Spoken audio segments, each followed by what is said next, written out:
Before our mother remarried, she gave my sister and me each an apartment. My sister chose a villa in the Eastern District, while I was left with no choice but to accept a dilapidated old place downtown. Later, my sister took a fancy to the reclusive scion from the Beijing elite circle living next door. After several failed attempts to seduce him, she flew into a rage and set his house on fire. She was caught and spent the rest of her life in prison. Meanwhile, I hit the jackpot with a demolition payout. I invested the compensation money and multiplied my assets dozens of times over, which caught the eye of the Crown Prince of Beijing's high society. He made a grand public confession, and our wedding was so lavish and extravagant that the media dubbed it the love story of the century. When I opened my eyes again, I was back at the moment of choosing a house. My sister lunged for the old, dilapidated shack, her face contorted. This time, it's your turn to be imprisoned. The love of the century belongs to me. I'm dying of laughter. Compared to being a living blood bank for the Beijing socialites' unattainable crush, isn't a life of lounging in a mansion and counting money so much sweeter? My mother leaned against a man 10 years her junior, holding two property deeds in her hand. One is a villa in the East District, the other is a rundown old place downtown. You two can choose for yourselves.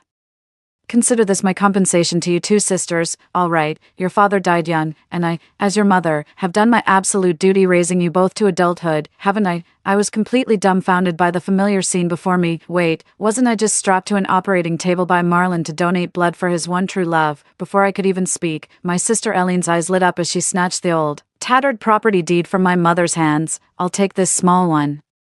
The big villa can go to my sister. Her words said one thing, but the greed flickering in her eyes gave away her true intentions. It was then that I realized I had been reborn, and so had Eileen. In our previous life, she was the first to claim the 3-story villa in the East District, leaving me stuck in that dilapidated little place of barely 60 square meters after my mom and that man left. She even had the nerve to gloat about it to me. Sigh. What good is a prime location when the place is a complete pigsty? Just look at this mess. Oh, but I'm moving into the upscale neighborhood now, sis. The gap between us is about to become a chasm. You just enjoy your little, old, rundown place. After that, she moved into her villa. On the rare occasions we did meet, it was just to listen to her flaunt her wealth. Later on, she set her sights on the reclusive Buddha-like heir from the prestigious Beijing circle next door. Dreaming of marrying into his wealthy family, after several failed attempts at seduction, she flew into a humiliated rage and actually set fire to the monk's house. She was caught and spent the rest of her life in prison. Meanwhile, just 2 months later, I hit the jackpot with a demolition payout. I invested the compensation money and multiplied my assets dozens of times over. Finally catching the eye of Beijing's most eligible bachelor, he made a grand, public declaration of love. And the wedding that followed was so opulent and lavish that the media dubbed it the romance of the century. In this new life, Eileen is clearly trying to snatch that old, dilapidated property and steal the life script I had in my previous lifetime. I smiled without a word and obediently took the deed to the villa. Be good now. From now on, you're on your own. Don't come bothering me anymore. My own mother walked away without a backward glance, her arm wrapped around that man's waist. With everyone else gone, Eileen dropped all pretense, staring at the shabby, dilapidated surroundings, her face contorted almost grotesquely. This time, it's your turn to rot in prison. The love story of the century belongs to me. I nearly died laughing. Compared to being a living blood bank for the Beijing socialites' beloved white moonlight, isn't lounging in a mansion counting money the sweeter deal? After packing a few of my things, I hailed a cab and headed to my villa. Thankfully, even though my biological mother ran off with a man 10 years her junior to chase her own happiness, she never really mistreated my sister and me growing up. My mom is from a family that got rich from property demolition compensation, so she's well off. I've been saving my allowance since I was a kid, and all told, I've squirreled away over 200,000 yuan. That's enough to let me coast for a while in this villa. But from what I know, Eileen has never been one to save money. In her past life, she always got by selling antique trinkets from the villa. That old, rundown place might be in the city center, but the demolition isn't for another 2 months. Broken, unable to cook, she'd have a hard time just surviving. Sure enough, in less than 3 days, I got a call from Eileen asking for help. Lend me some money. At that moment, I was lying on the spacious sofa, watching TV with a face mask on. Hey, lend me some money. You hear me? I need to order takeout. I blew on my freshly done nails. No, the person on the other end of the line was on the verge of losing it, but their shouting seemed weak and listless, probably from hunger. Then what am I supposed to do? Are you really just going to stand by and watch me starve to death? What else did you expect? After all, the whole point of her coming back from Rebirth was to make me walk the same path to prison she did in her last life. It's not like she ever intended for things to go well for me, right? If you have any problems, go talk to Mom. With that, I hung up the phone. Our father died when my sister and I were 10. Mom was heartbroken for years, but when we turned 15, she seemed to change overnight. She started going out all the time, leaving us with nothing but stacks of cash. It seems like she had been waiting all along for the day Eileen and I truly grew up, so she could finally wash her hands of us completely. In a past life, I once ran such a high fever in that old dilapidated apartment that I became delirious, and I even called my mom for help, but at that time, she seemed to be on vacation abroad with her boyfriend. She even said that if I bothered her one more time, she would take back that dumpy apartment, leaving me with nowhere to live. So, why on earth would she help Eileen? 3. I stayed in the villa for a week, but the longer I looked, the more it felt cold, vast, and empty, so I bought some flower seedlings to plant in the yard. The next day, while I was digging and fertilizing the soil in the yard, a shadow suddenly fell over the sunlight in front of me. I looked up and saw Silas, the same Silas who had been pestered by Eileen for 2 years in my past life, standing before me with a furrowed brow. My heart sank. I may have moved in here, but I have no intention of bothering him. After an awkward moment of locked eyes, I was the one to break the silence. Hello, I'm Mona, your new neighbor. I offered a friendly hand, but Silas leaned back slightly. What are you doing? I glanced at my handiwork. Wasn't it obvious? Planting flowers, fertilizing, under the blazing sun. I thought I saw Silas's eyelid twitch. I mean, what kind of fertilizer? I kicked at the flower by my foot. A little embarrassed, manure, Silas's brow furrowed even deeper. That's when I realized he must have misunderstood something, so I quickly explained, that's from my dog. I read online it can be used as fertilizer, worried he'd still get the wrong idea. I made sure to add, I don't walk him by your place, I always have him do his business in my own yard. I was feeling a bit bored the other day, so I went and got myself a Labrador to keep as a pet. I had no idea it would produce quite so much output. Silas's expression softened a little, but he still kept his distance from me. Before leaving, he pointed at the flower I had planted and said, this type doesn't do well in direct sunlight, it'll likely die here. With that, Silas turned and walked back to his house without a second glance. I just stood there, staring after him in silence. Then I saw him close his window as soon as he got inside. So, was he just complaining about the smell? 4. I followed Silas's advice and moved the flowers to a shady spot. After 2 weeks, the growth was indeed impressive, but I'd also been stuck in the Villa district for a fortnight, bored out of my mind. I decided to head downtown for a change of scenery. I figured I might as well see how Eileen was doing, the one who stole my life and was so hellbent on making it big. The only problem was, I didn't have a car, so I had to hike down the mountain first. I'd been walking for half an hour on this 5-kilometer road, and the end was still nowhere in sight. Just as despair was closing in, a white luxury car suddenly pulled up beside me. As the window rolled down, Silas's profile came into view. Where to? I can give you a lift. A mix of surprise and delight washed over me. After stammering out a couple of thank yous, I reached for the rear door handle, but his car was way too fancy. I'd never been in one like it and had no idea how to open the door. Just as I was standing there awkwardly, Silas leaned over and popped open the passenger door from the inside. He took off his sunglasses and looked at me. Get in the front. I awkwardly slid into the seat, mumbled a thank you, and then obediently closed my eyes to rest. Just a few minutes later, the person beside me let out a soft chuckle. Mona, do you really think I'm your chauffeur? No, I don't. I quickly opened my eyes and waved my hands in protest. I know you're a monk, sworn to celibacy, and you're only helping me out of the goodness of your heart. I'm just worried I'm imposing on you. I'd heard a little about how Eileen had relentlessly pursued Silas in her past life. He's practically a modern-day Liu Xiaohui. I know better than that. I have no desire, nor any intention, of following in Eileen's footsteps. Silas glanced at me out of the corner of his eye, his fingertips lightly tapping the steering wheel. The car shot forward again as the light turned green. Silas added, I just follow a vegetarian diet and chant Buddhist scriptures. I haven't taken monastic vows, so in his past life, he kept rejecting Eileen. Was it simply because he didn't think she was good enough? After leaving the Villa district, I had planned to hail a cab, but Silas insisted on seeing me all the way home and drove me straight to my rundown old place in the city center, since I was there secretly to gather information about Eileen. I didn't want to draw attention, so I got out at the entrance of the alley, but to my surprise, Eileen suddenly darted out from a roadside restaurant. Mona, Silas, what are you two doing together? 5. The rag in Eileen's hands tore in two with a sharp rip. She glared at Silas and me, her face contorted. You just moved in a few days ago and you're already luring men in. Mom gave you a house. You're a grown woman. Can't you earn your own money instead of relying on a man? She spoke so loudly that the neighbors all turned to look. Eileen and I grew up right here. Practically everyone in this neighborhood is a familiar face. The moment she said that, everyone turned to look at me, their brows furrowed. Oh, Mona, dear, I know you and your sister have had a hard lot in life, but this is no way to go about things. Exactly. Why don't you follow your sister's example and come work here with us? At the very least, you'd have a roof over your head and food on the table. I let out a derisive snort. Is Eileen just insulting herself here? Watching the raw envy spreading across her face, I shook my head with a wry smile. Well, of course, after all, the Silas standing before her was the lofty branch she'd spent a lifetime reaching for, but never could grasp. Silas stood by without a word, his gaze fixed intently on me. He had the air of someone waiting to see how I'd explain myself. Sis, what was that smirk for?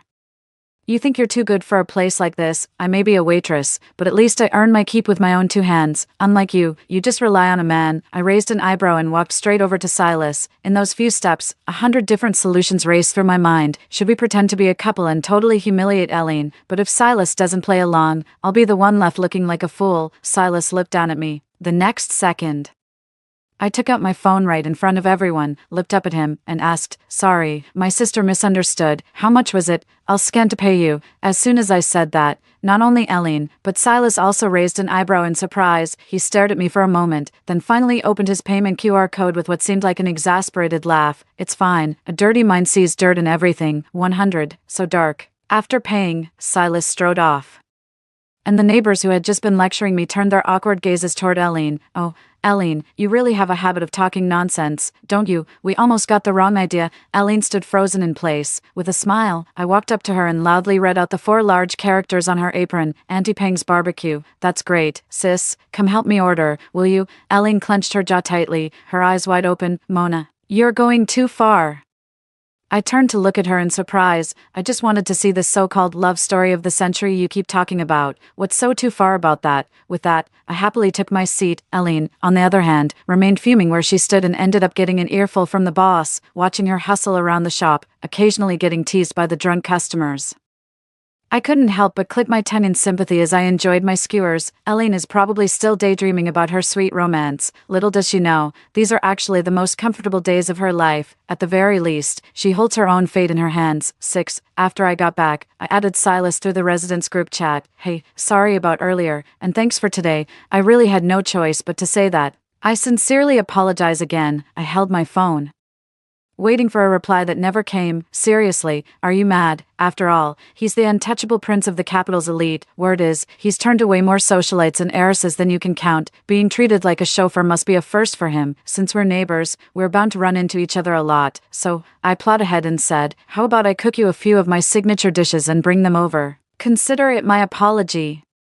It wasn't until an hour later that my phone finally pinged with a notification. Silas, MHM. I picked some fresh, homegrown veggies from the garden and got to work in the kitchen. I was still wearing a perfectly polite smile on my lips as I brought it over. I hadn't expected Silas to invite me to join him. I declined with a laugh, as I really couldn't stomach a whole table full of greens. But before I could even explain, several food deliveries arrived at the door: wasabi shrimp, sweet and sour pork, and squirrel-shaped mandarin fish. Silas gave me a casual glance and said, if you're not going to eat it, take it home, I'll eat it. It wouldn't be right to turn down their kindness. We didn't exchange a single word throughout the entire meal, yet I felt completely at ease and enjoyed it immensely. After spending some time with him, Silas turned out to be nothing like the cold, unapproachable person he was rumored to be. That makes sense. How bad could a man who follows a vegetarian diet and prays to Buddha really be? 7. Another month passed, and then word came from downtown about the demolition. That very day, I got a call from Eileen. Didn't see that coming, did you? The tables have turned, haven't they? Listen to this. My old dump of a place is getting demolished. I'm getting $10 million in cash and 2 new apartments. Just you wait, Mona. See how you'll ever measure up to me now. A cold smirk played on my lips as I watched my own exaggerated expression in the mirror. What? No way, Eileen. I deserve a cut of that compensation money. You have to give me a share. If I hadn't let you have that old dump back then, that money would be mine right now. There was a long silence on the other end of the line. I stifled a laugh, figuring Eileen was completely baffled by my twisted logic. After 2 minutes of silence, Eileen finally yelled back, "You've got some nerve, in your dreams."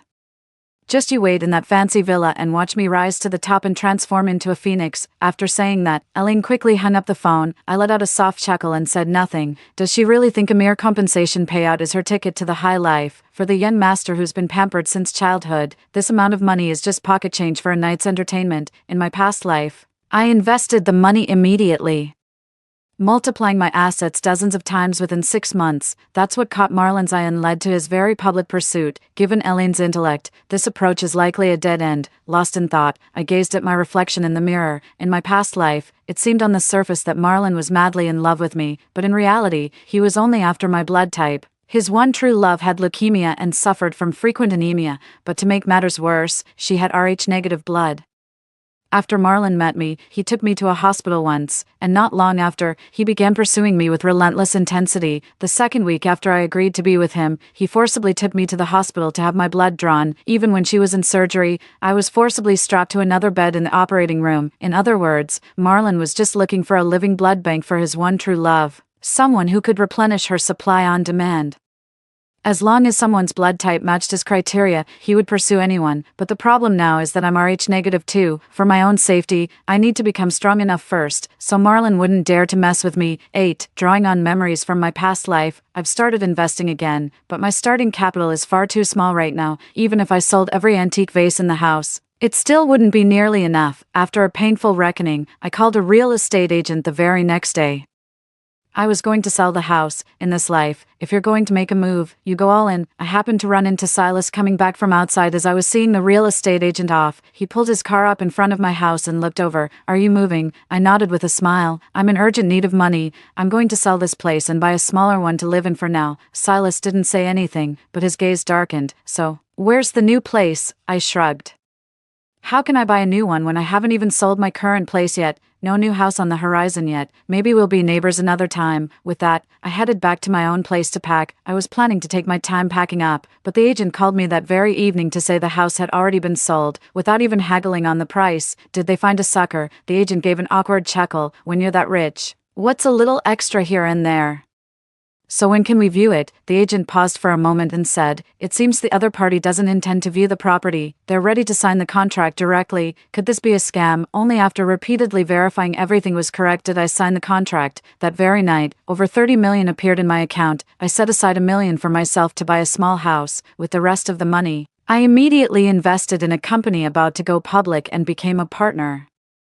Another portion went into funding a few short dramas that, based on my memories from my past life, were destined to be huge hits. 6 months later, my liquid capital had not only recouped its initial investment but was already earning more than I ever made in my previous life. As for Eileen over there, word is she's still running around, trying to find out which haunts the young master frequents every night. Her grand, epic romance fantasy was going nowhere, and she was burning through her savings in the process. Seeing her struggle so much, I decided to give her a proper hand. 9. Just like in my past life, my rapid ascent quickly caught Marlon's attention. My breath hitched the moment I received the invitation. It was identical to the one from my past life. It was at this very banquet that Marlon pretended to fall in love with me at first sight. In my previous life, I fainted on the operating table multiple times from blood draws, only to be force-fed tonics every day to replenish what was lost. Marlon kept me imprisoned, severing all my ties to the outside world. I may have some assets, but my foundation is shaky. I have no family or trusted confidants by my side. My one and only assistant gave up looking for me after a while. They drew so much blood from me that my legs were weak when I walked.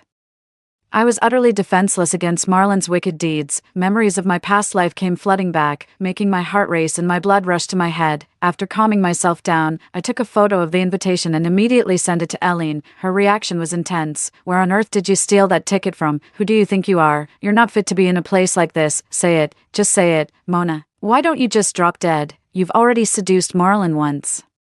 Can't you just let me have him this time? How can you be so vicious? Go die right now." Watching her words grow more venomous with each sentence, the last shred of my conscience finally vanished. I replied, "What if I said I wanted to take you along to see it for yourself?" There was a pause on the other end. 2 minutes later, Eileen responded, "Getting cold feet already. You know you can't handle a scene like that, don't you?" I scoffed and tossed my phone aside. "We have the same mother." But I have no idea how Eileen's brain is wired. 10. I brought Eileen in with me when we entered the venue the next day. Compared to my plain look, she had clearly spent a fortune on her styling. The moment I stepped inside, I saw Marlon being fawned over by everyone. I had only glanced at him for a moment, yet Eileen was vicious enough to grab the bodice of my gown. She threatened me viciously. Mona, I'm warning you. Marlon is mine. If you dare try to seduce him, I'll make you the laughingstock of the entire social elite. Believe me, to be honest, I was genuinely nervous. She's absolutely the type who would rip my dress off and leave me exposed in public. Just as her hand jerked with sudden force, I swiftly intercepted her movement. Don't move. All right, I'll do as you say. With a disdainful snort, Eileen finally withdrew her hand. Gathering her skirts, she made to walk toward Marlon. But I had only promised not to seek Marlon out myself. I'd made no guarantee that he wouldn't come looking for me. Eileen had barely taken a single step when Marlon started walking in our direction. Eileen's step faltered, and she shot a challenging smirk back at me over her shoulder. I raised an eyebrow, watching as the man she loved passed her by and walked straight towards me. Miss Jung. I forced a faint smile, suppressing the hatred within. Eileen gritted her teeth, shooting me a threatening look, before gathering her skirts and turning back.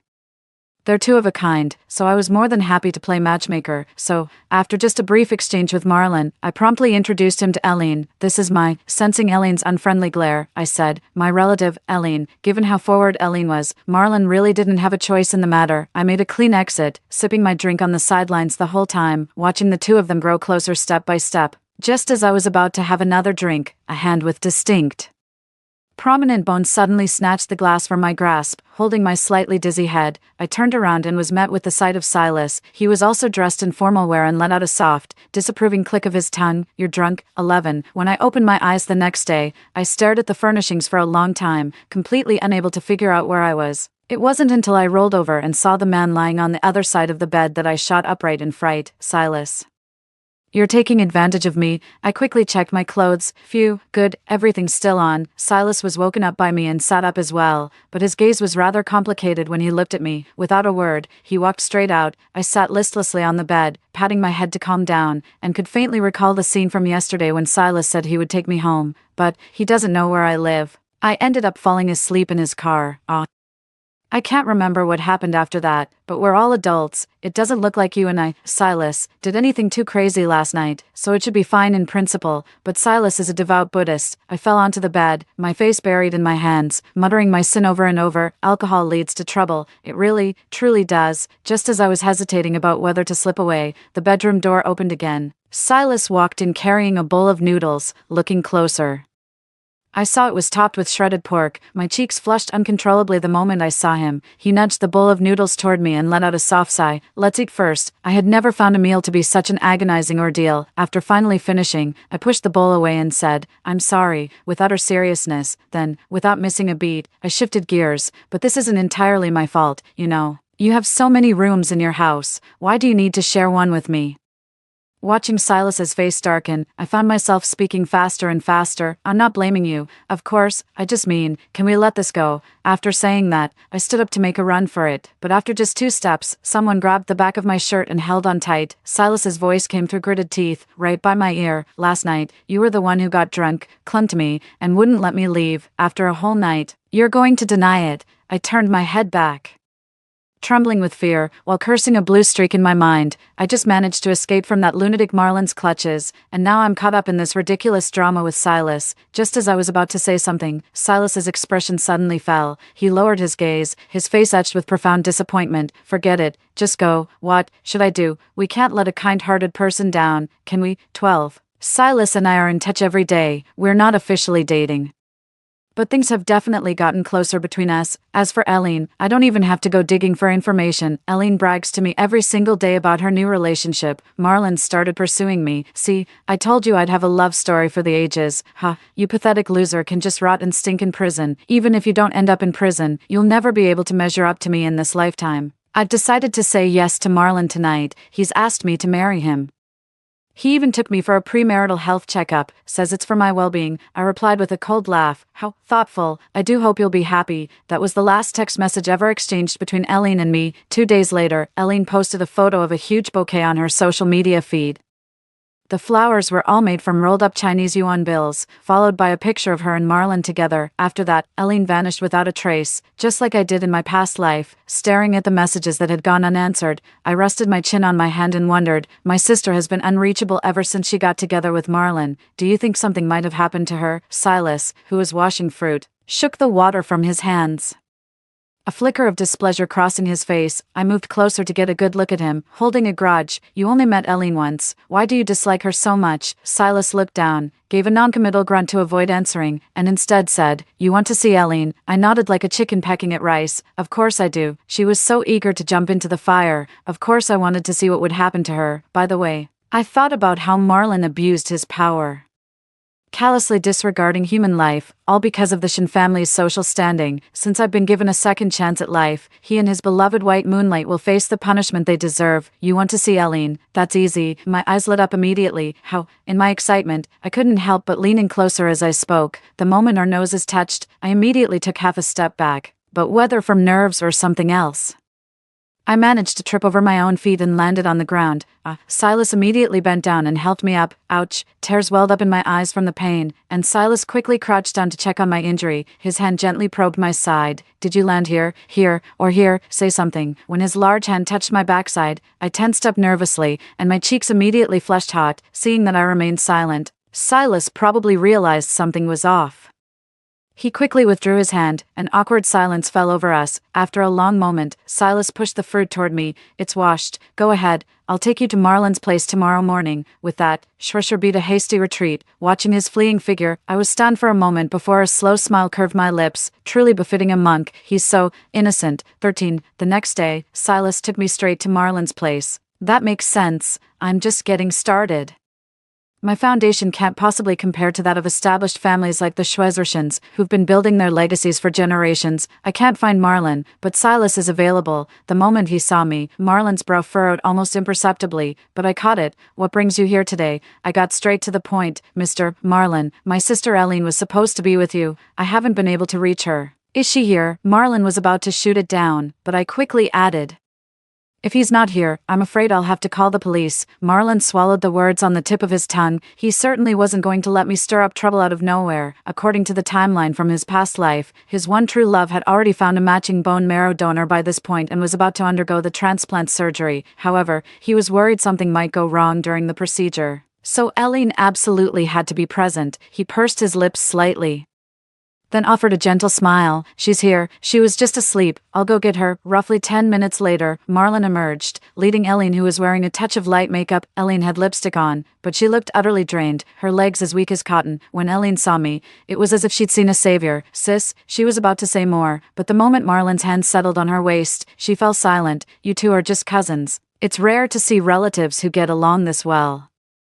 Marlon gave me a thin, insincere smile as he looked me over, but Silas stepped sideways the next second, blocking his view. Silas looked at him with a cool, detached expression. Looks like congratulations are in order for you too, but don't you think you should give her some space? You're acting like Eileen has vanished off the face of the earth. Eileen sat bolt upright, but soon slumped against the sofa, her strength giving out. She didn't say a word the whole time, at first. She'd shoot me meaningful glances, but later, she didn't even dare to look my way. Could it be? Does Marlon have something on her? But what's that got to do with me? 14. A week later, just as the short drama I invested in was gaining massive popularity, I was abruptly notified it had been taken down. I scrambled to gather information from every possible source, and the trail ultimately led back to the Shin family. At the mention of Marlon's name, my fist clenched involuntarily. Is he trying to undermine me, to scatter my focus and divert my attention from them? Back home, I stared at the calendar and circled the 16th. The day after tomorrow marks the date, in my past life, when I was strapped to the operating table. In the early hours of the 15th, I drove to the hospital where I had the surgery in my past life, at 5 a.m. When I saw several cars arriving in quick succession and someone pushing a wheelchair into the hospital, I immediately perked up. I'm going to call the police and expose Marlon's despicable scheme, but the Shin family is powerful and well-connected. Unless I catch him red-handed during the surgery, not only will Marlon avoid jail time, but I'll likely face severe retaliation from him. Drawing from my memories of a past life, I dialed 110 right at 10 o'clock, the moment the surgery was scheduled to begin. To prevent anyone from covering things up, I also called in multiple media outlets at the same time. I exposed how Marlon with complete disregard for human life, was using a healthy individual with the rare Rh-null blood type as a personal blood bank for his beloved. A few minutes later, several police cars arrived on the scene together. 10 minutes later, the press had all arrived on the scene. I slipped in amidst the chaos, just in time to see the police forcibly halt the surgery, get everyone out of there. Marlon stood blocking the entrance to the operating room, his face dark with menace. No one is allowed inside. The lenses of several media outlets were all trained on Marlon. Mr. Marlon, is the tip we received true? We've heard you forced someone to undergo a blood transfusion, in defiance of the law. Mr. Marlon, if you want to prove your innocence, just let the police in now. Everyone started talking at once, but Marlon stood his ground, blocking the operating room door without budging an inch. After multiple warnings went unheeded, the police forced their way in. Not only did Marlon refuse to back down, he ended up in a scuffle with the officers. In the end, he was pinned to the ground by 2 police officers. Seeing the situation escalate, the doctors inside the operating room proactively ushered everyone out. Officer, the surgery has only just begun, everyone is still alive. So it shouldn't count as a crime, right? As the words fell, from the other operating table, Eileen, who had already had 3 bags of blood drained from her, struggled to make a sound. I want to report a crime. Marlon has been illegally holding me captive and forcing me to donate blood for his one true love. He pretended to be in a relationship with me to take nude photos, then threatened to release them to the world if I ever tried to leave. Help me, somebody help me. No wonder Eileen didn't even dare to send a distress message last time we were at Marlon's place. At this point, Marlon's guilt is an established fact. I finally stepped forward from the crowd. Marlon spotted me in the crowd instantly. His eyes were bloodshot as he glared at me, his body still straining against his restraints. It wasn't until the police announced the surgery was cancelled that a single, clear tear finally traced its way down Marlon's cheek. I smiled. What? So your precious white moonlight's life matters, but other people's lives don't. 15. Marlon was taken away by the police, and Eileen, having lost too much blood, was rushed straight to emergency care. Given Eileen's vindictive nature, she'll definitely press charges against Marlon to the fullest extent once she wakes up, with multiple media outlets breaking the story simultaneously. The public outcry over this matter can no longer be ignored. Even if someone wanted to bend the law for the Shin family, they'd have to consider the watchful eyes of the public. 3 days later, the hospital called to say that Eileen had regained consciousness. Swisher and I made our way over at a leisurely pace. No particular reason, I just wanted to kick her while she was down. Just as expected, the moment Eileen saw us, the hatred in her eyes was plain to see. She tried to lunge at me and grab me. You set me up with Marlon on purpose, didn't you? You bitch, you fucking bitch. She tried to slap me, but she was far too weak. I simply took half a step back and easily dodged it. Why do you two get to be together? Why can't I have any happiness? Watching her hysterical state, I calmly wiped my hands. Why can't I be happy? Just because you're a fool doesn't mean I am. You think I'm stupid. You're the text %1. Silas pulled me into his arms, his face a mask of disgust as he looked at Eileen. Why would you even bother with someone like her? Let's go home. Silas pulled me away, leaving Eileen to scream and carry on like a madwoman behind us. 2 weeks later, Silas and I attended Marlon's final trial. He was sentenced for his disregard for human life and on charges of intentional assault. The moment I saw him being led away in handcuffs, I felt an indescribable sense of satisfaction. After leaving the courthouse, Silas and I were discussing where to grab a bite to eat, but as we walked, a sudden cry of alarm erupted from behind us. I instinctively turned my head and saw a car speeding straight toward me. I froze completely on the spot, my mind going blank. At the last possible second, Silas shoved me out of the way. 16. I hit the ground, but it meant I avoided the car. Before I could even get up, another loud bang came from the roadside. The car slammed into the guardrail, the front end completely crumpled. Silas. My mind was filled with nothing but a deafening roar. Silas. Staggering to my feet, I stumbled toward the car. Tears streamed down my face uncontrollably. With trembling hands pressed together, I prayed to any power that might be listening for Silas's safety. Just as I was lost in my sobs, a force from behind suddenly yanked me backward. I turned and crashed into a solid, broad chest. My heart finally settled when I caught the familiar scent of soapberry. Silas, you scared me half to death. Are you okay? Are you hurt? I pulled myself from his embrace, my eyes brimming with tears as I checked Silas over for injuries. Seeing the large scrape on his arm, I started crying again. Is this guy an idiot? We're not even officially together. If he had the chance, he should have just run for it himself. Why did he have to push me out first? It's okay now. It's okay now. It's okay. Some bystanders called the police and an ambulance. The person who drove the car and attacked us was Eileen. We were taken to the hospital together to get our wounds treated.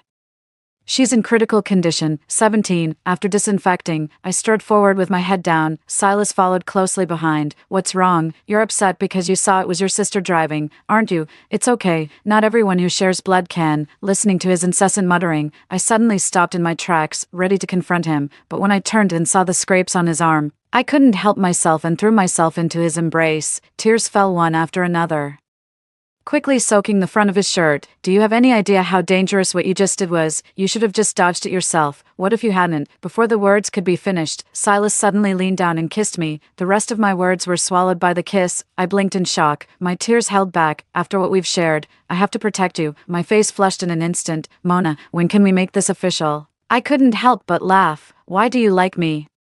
You're clever enough to see that I orchestrated all of this, besides the recent accident, which I controlled, the downfall of the Shin family, and even how Eileen and Marlon met. It's all connected to me. Silas, you're devoted to Buddha. How could you possibly love someone like me? Silas's grip on my hand tightened. I can't quite explain why, but precisely because of my devotion to Buddha, I believe even more that this is our shared destiny. Destiny, then. An announcement echoed through the hospital. Anyone in the hospital with Rh-negative blood, please report to the second-floor operating room to donate. A patient is in urgent need. Anyone in the hospital with Rh-negative blood, please report to the second-floor operating room to donate. A patient is in urgent need. It was for Eileen, who had just been in a car accident and was undergoing emergency treatment. Silas and I exchanged a glance, then simultaneously started walking toward the main gate. Save her? No way. 18. Silas and I are in a relationship. With the Shin family's downfall, the short drama that was previously taken offline is now back on air. My assets have multiplied many times over, so I plan to buy back the villa that was sold off back then. I'll continue being neighbors with Silas, but when I saw Silas open that door, I was completely taken aback. I have my own money. I don't need you to buy this for me. Silas chuckled softly as he placed the key in my hand. I stared at the key, momentarily stunned, as a bold conjecture formed in my mind. This house, don't tell me you bought it. Before moving back to the villa, I made a trip to the prison. Marlon started cursing loudly at me the moment he saw me. What a dignified man. Reduced to such a sorry state, after he finished his tirade, I said calmly, Eileen is dead. Marlon was stunned for a moment. Then what about my Marnie? Who's going to give blood for my Marnie now that she's dead? I have the same rare blood type. A flicker of hope instantly returned to Marlon's eyes. I'll pay you. I'll have all the money given to you. Please, save Marnie. Name your price. I laughed until tears streamed down my face. Yes, I'd be delighted, but your first love passed away yesterday after unsuccessful resuscitation. With that, I turned and strode away. Marlon's screams and roars were incessant, a truly pitiful sound to hear. Not a single one of these people was innocent. Although his so-called white moonlight did nothing herself, she tacitly condoned Marlon's despicable actions, and me, with money, a man, and a dog. The best days are just beginning. The end. Story 2. My parents planned to take the whole family back to our hometown for the ancestral worship ceremony during the Dragon Boat Festival. The weather forecast has issued a heatwave warning, predicting extremely high temperatures for the Dragon Boat Festival. I tried to persuade my parents, with this unusually extreme heat, maybe we shouldn't go back this year for the festival. My father slapped me and insisted on returning to our hometown. On Dragon Boat Festival Day, a brutal heatwave struck.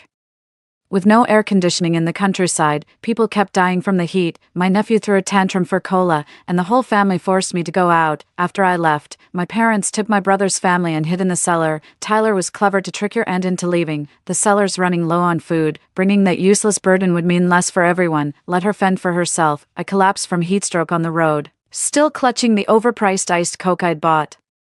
When I opened my eyes again, my parents were packing to return to our hometown. I said with a smile, heat warnings are all nonsense. We must go back for the ancestral worship during the Dragon Boat Festival. The Dragon Boat Festival is approaching, and the whole family plans to return for the ancestral rites. Breaking news, the temperature will reach a high of 45 degrees Celsius on the day of the Dragon Boat Festival, with the heat wave expected to last for the next 2 weeks.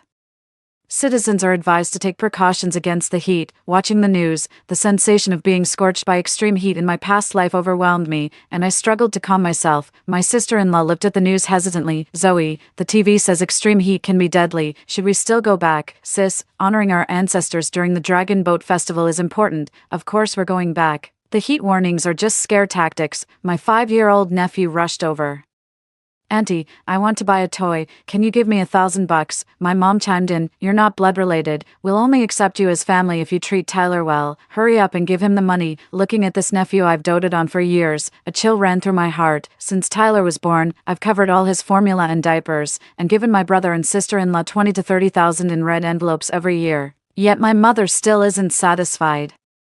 Constantly nagging about my brother not having a wedding home, my heart ached for my parents, so I forked over $200,000 for the down payment. The whole family joyfully moved into the new house, a spacious 4-bedroom home, yet there wasn't a single bedroom for me. My entire family leeches off me. During heat waves, my own relatives seemed to want me dead. Everything my mom packed in the suitcase was thrown out by my brother. 5. Mom.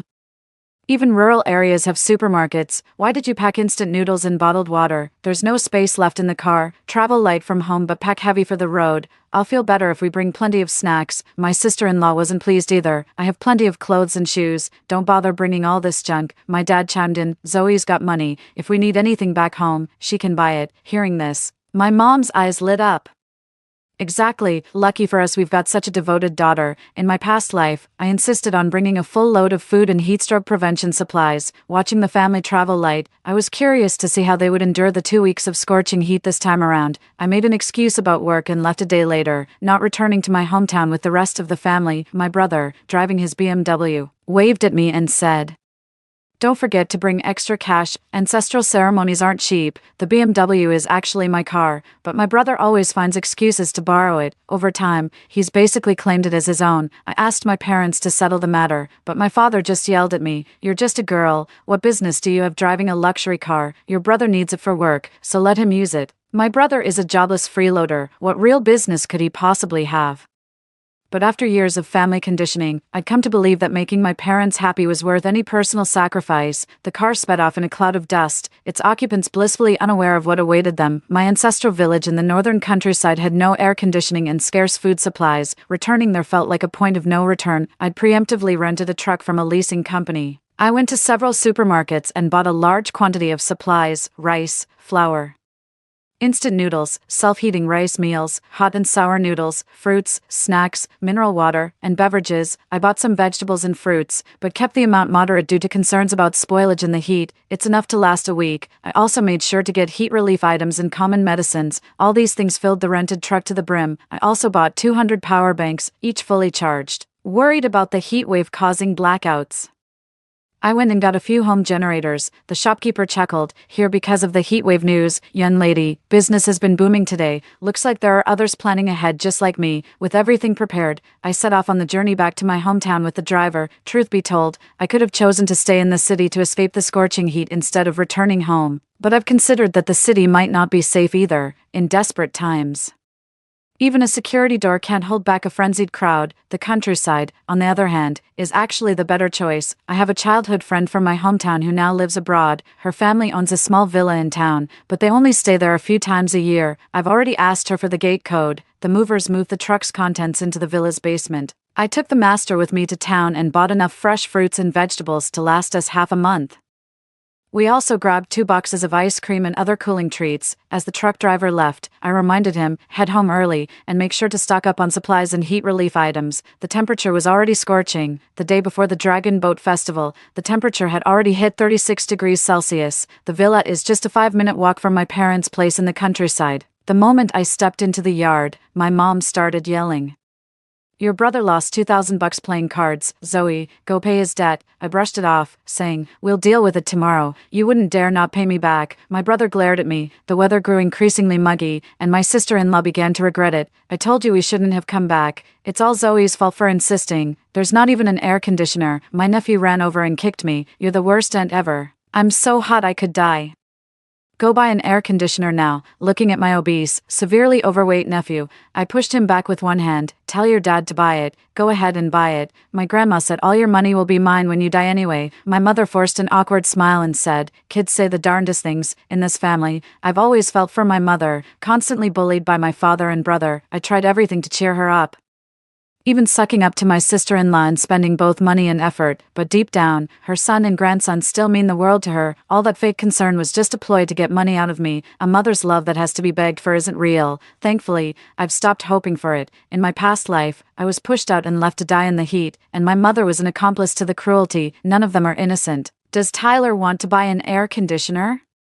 I certainly won't let him have his way. You only come back a few times a year. Buying an AC isn't worth it. You might as well buy my sister-in-law a bag instead. You're so thoughtful. I've had my eye on a bag that's 3,000 yuan. I'll send you the link, sis. I'll buy it for you when I get back. I immediately deleted the link my sister-in-law sent me. Ignoring the heat, my sister-in-law grabbed my nephew by the ear and yelled, "You must be a heat-stricken ghost reborn.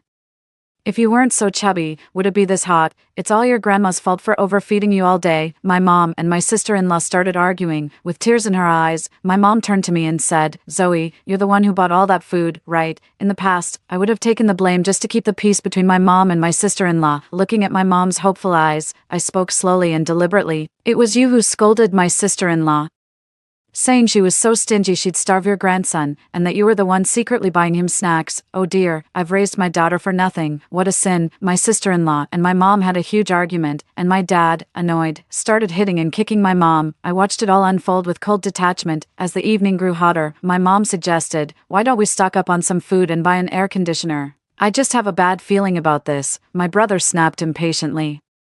"It's just a bit of heat. We'll be heading back to the city in a couple of days anyway," my sister-in-law said while flaunting her manicure. "I absolutely hate hoarding stuff, not buying it." Wiping the sweat off my face, I chimed in, "Mom, the heat might be intense, but it won't actually kill anyone, right?" That was something my mom said to me in my past life. Back then, she shoved me out the door and snapped, "Stop being so dramatic. It's not like the heat's going to kill you this time.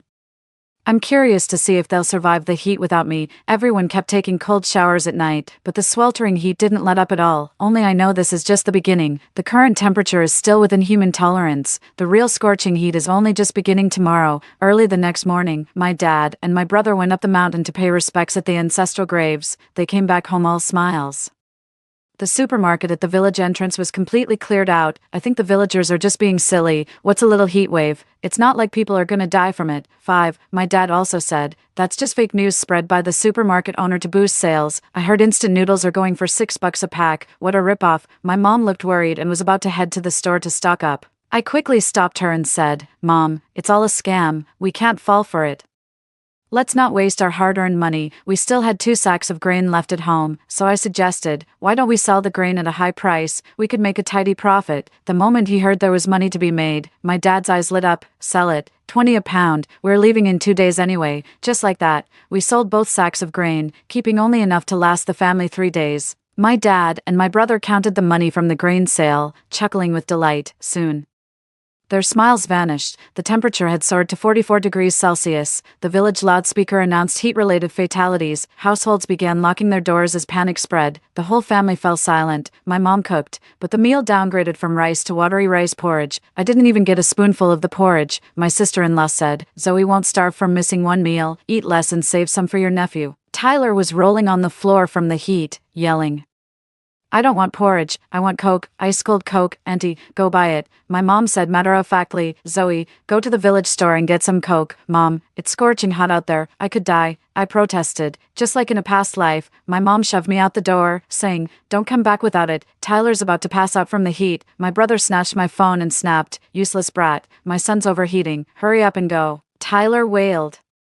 "Auntie is trying to kill me with this heat. I want my Coke." My mother soothed Tyler and snapped angrily, "If my grandson gets sick from this heat, I'll skin you alive." People were literally dying of heat stroke outside, yet no one in this family gave a damn about whether I lived or died. My sister-in-law and my mother shoved me out into the yard, and the gate slammed shut with a loud clang. "Don't you dare come back without that ice-cold Coke," my sister-in-law yelled. The ground was scorching hot. When I fell, a burning pain shot through my palms. I lifted my hand to see skin peeling off my palm. Gritting my teeth against the pain, I forced myself to stand. "Mom, are you turning me away too?" My mother hesitated for a moment and said, "Tyler is the apple of our family's eye. You always dote on him the most. Go buy it now. My precious grandson is going to overheat." My heart sank as I withdrew the last shred of pity I had left. Don't say I didn't warn you. I retrieved the sun protection gear I had hidden earlier from the straw stack by the courtyard gate. This is a top-tier heat-resistant outfit that can keep me protected outdoors for half an hour in temperatures over 40 degrees Celsius, instead of leaving right away. I pressed my ear against the door to listen to the conversation inside. After a moment, my brother's voice said, "Is Zoe really gone?" My sister-in-law said smugly, "Our Tyler is so clever, he knew how to trick that useless girl into leaving. She'll never find that ice-cold cola. It'd be best if she never comes back." My father said, "We don't have enough food to feed everyone. With one less mouth to feed, we can last a few more days. I brought her into this world. If her life saves the family, it's not in vain," my mother said tearfully. "It breaks my heart to think Zoe can't come back. What if we let her in if she returns?"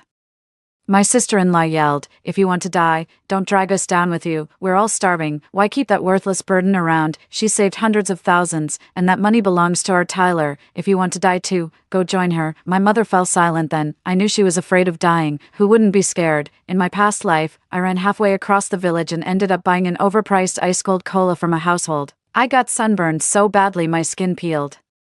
All just to make my nephew happy. Enduring excruciating pain, I crawled my way back home, only to find out that even when I returned, they had no intention of opening the door for me. From the very beginning, the whole family just wanted me dead. At this moment, I actually feel a sense of relief. The people behind that door are no family of mine. They're monsters. After the argument, my father suggested, "Let's pack our things and head to the cellar, if we can hold out for a few days.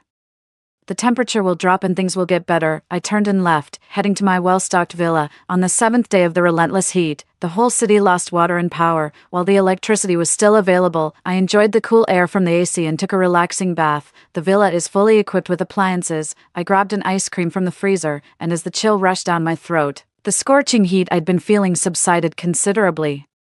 The villa has a 2-level basement, which includes a home theater. I lounged on the sofa, watched a couple of movies, and dozed off. When I woke up, the cool air from the AC was blowing gently, feeling refreshing and comfortable. The sweltering heat outside was someone else's problem. I had 2 missed calls, and when I opened the messaging app, I found a message from my sister-in-law. "Zoe, where are you slacking off? Where's the iced cola? Your nephew has heat stroke.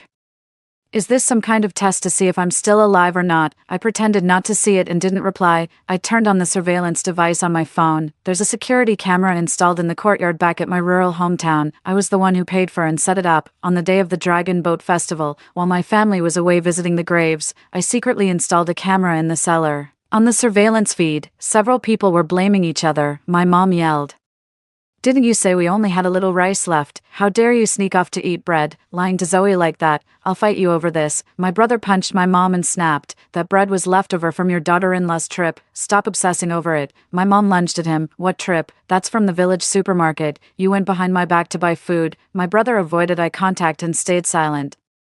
It just dawned on me that my sister-in-law had disappeared for a while yesterday and came back acting all sneaky. Turns out she'd bought into the heatwave rumors and was secretly stockpiling supplies. In the scene, a corner of the cellar was piled with food, cup noodles, potato chips, bread, and spicy strips, just a small shopping bag's worth. But in these circumstances, it was utterly tantalizing. If we ration this food carefully, we might just scrape through these scorching days.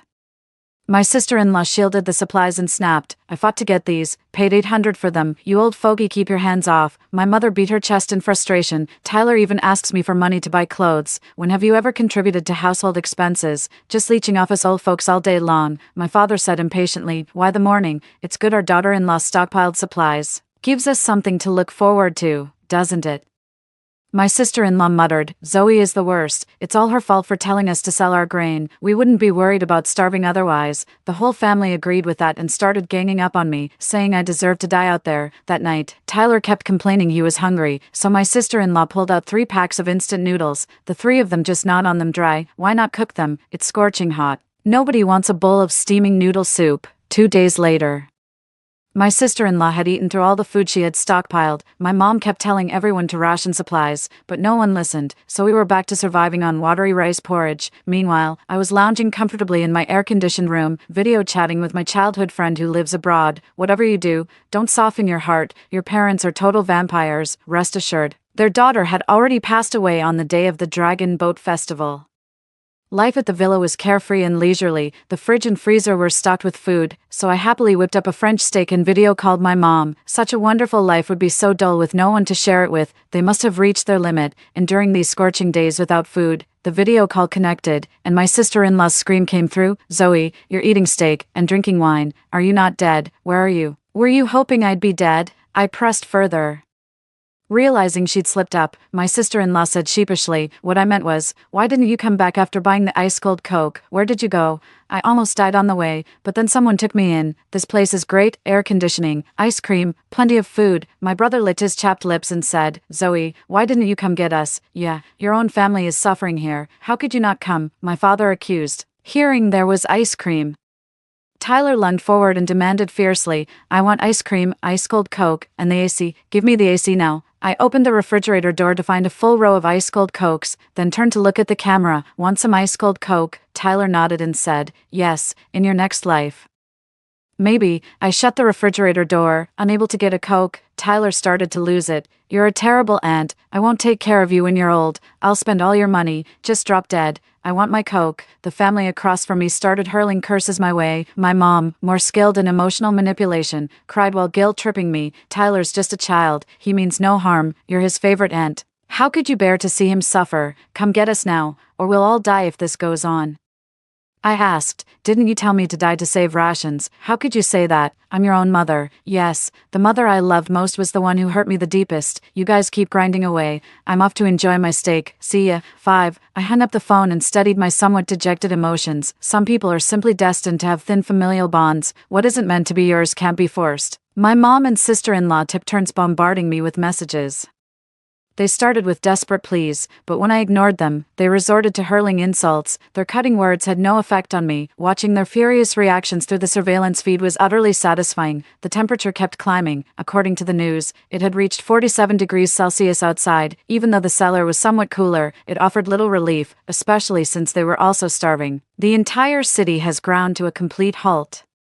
With no running water or electricity, both urban and rural areas are shrouded in a deathly stillness. Even the village loudspeakers have fallen silent for a long time. No one knows whether the people in each household are still alive. My solar heating system continuously provides a steady supply of power. The remote countryside villa is deserted and unnoticed, so I'm perfectly safe here. Appliances like the air conditioner and refrigerator are still running, even if the solar panels fail.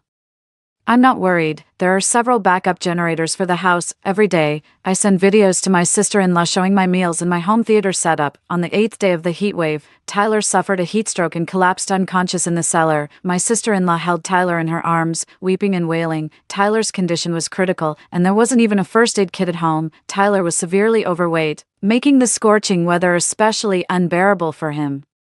His family spoiled him rotten, letting him eat irregular meals and snack constantly since childhood. His school teachers advised that it would be best for the child to lose weight. My sister-in-law ended up causing a scene at the school, accusing the teachers of discriminating against her son. The teacher ultimately received disciplinary action, and from then on, Tyler had even fewer restraints and grew increasingly heavier. Tyler was pampered from a young age, resulting in very poor physical health. He frequently fell ill every now and then. In this extreme heat wave, he was the first one to buckle under the pressure. My sister-in-law stared at Tyler, shaking him violently as she broke down. "Why did you have to come back for Dragon Boat Festival? If we were still in the city, we'd be enjoying the air conditioning in this heat wave." The mention of the city made everyone nostalgic. My father smacked his lips, itching for a cigarette. As a heavy smoker, he'd long run out of cigarettes to smoke. Sometimes his cravings got so bad he'd bang his head against the wall, and he even started yelling at and hitting my mom more often. In the past, the whole family used to leech off me, all united as one, but now that I'm gone, coupled with this deadly heat wave, the harmony we once had is completely gone. My brother fully agreed with my sister-in-law and chimed in, "If we hadn't come back, we wouldn't be suffering like this. This heat is unbearable, Dad.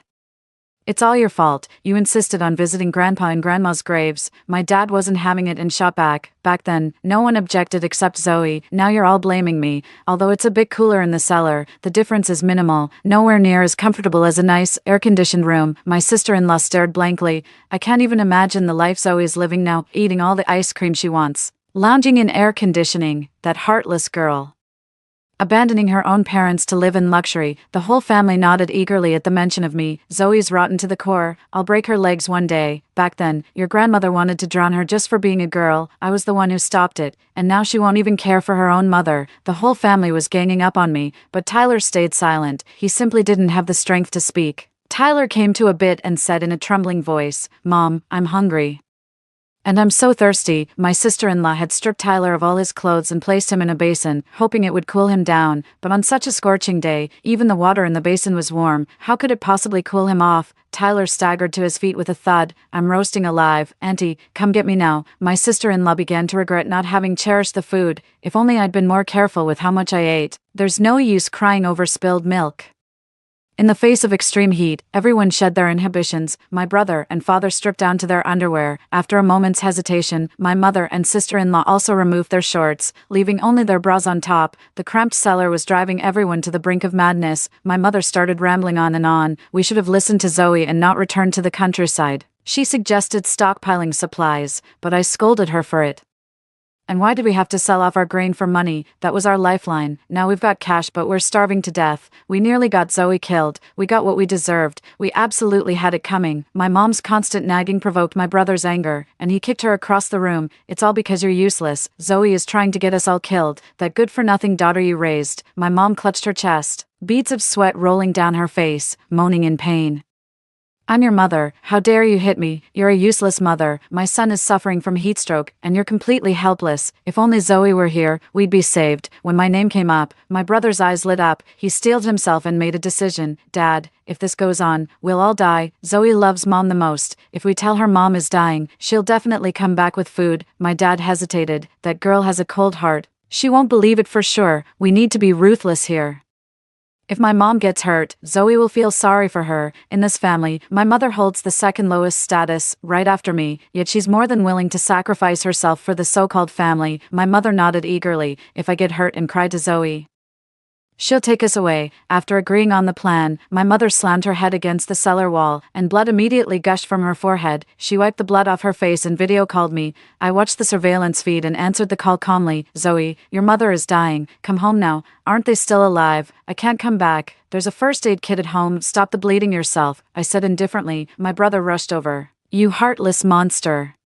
Your nephew is unconscious from heat stroke. Mom's bleeding out. Our whole family is at death's door. Can't you lift a finger to help?" "Lift a finger? Back when you sent me out for that damn iced cola, you were practically sending me to my death," I said coldly. "The heat wave will only last a few more days. Just tough it out." After hanging up, my father pulled my brother aside. "There's only one way. That good-for-nothing will only come back for real if your mother dies. But she's my own mother." My father sneered. "So which one of you will die, you or your wife?" My brother said quietly, "Just make it quick for Mom." That evening, my sister-in-law ladled out a slightly thicker bowl of rice porridge and handed it to my mother. "Eat your fill, Mom," she said, her words trailing off as if holding something back. I know the unspoken words left hanging. "Eat your fill. Don't die with an empty stomach." My mother, flattered and flustered, quickly took it. My daughter-in-law truly cares for me.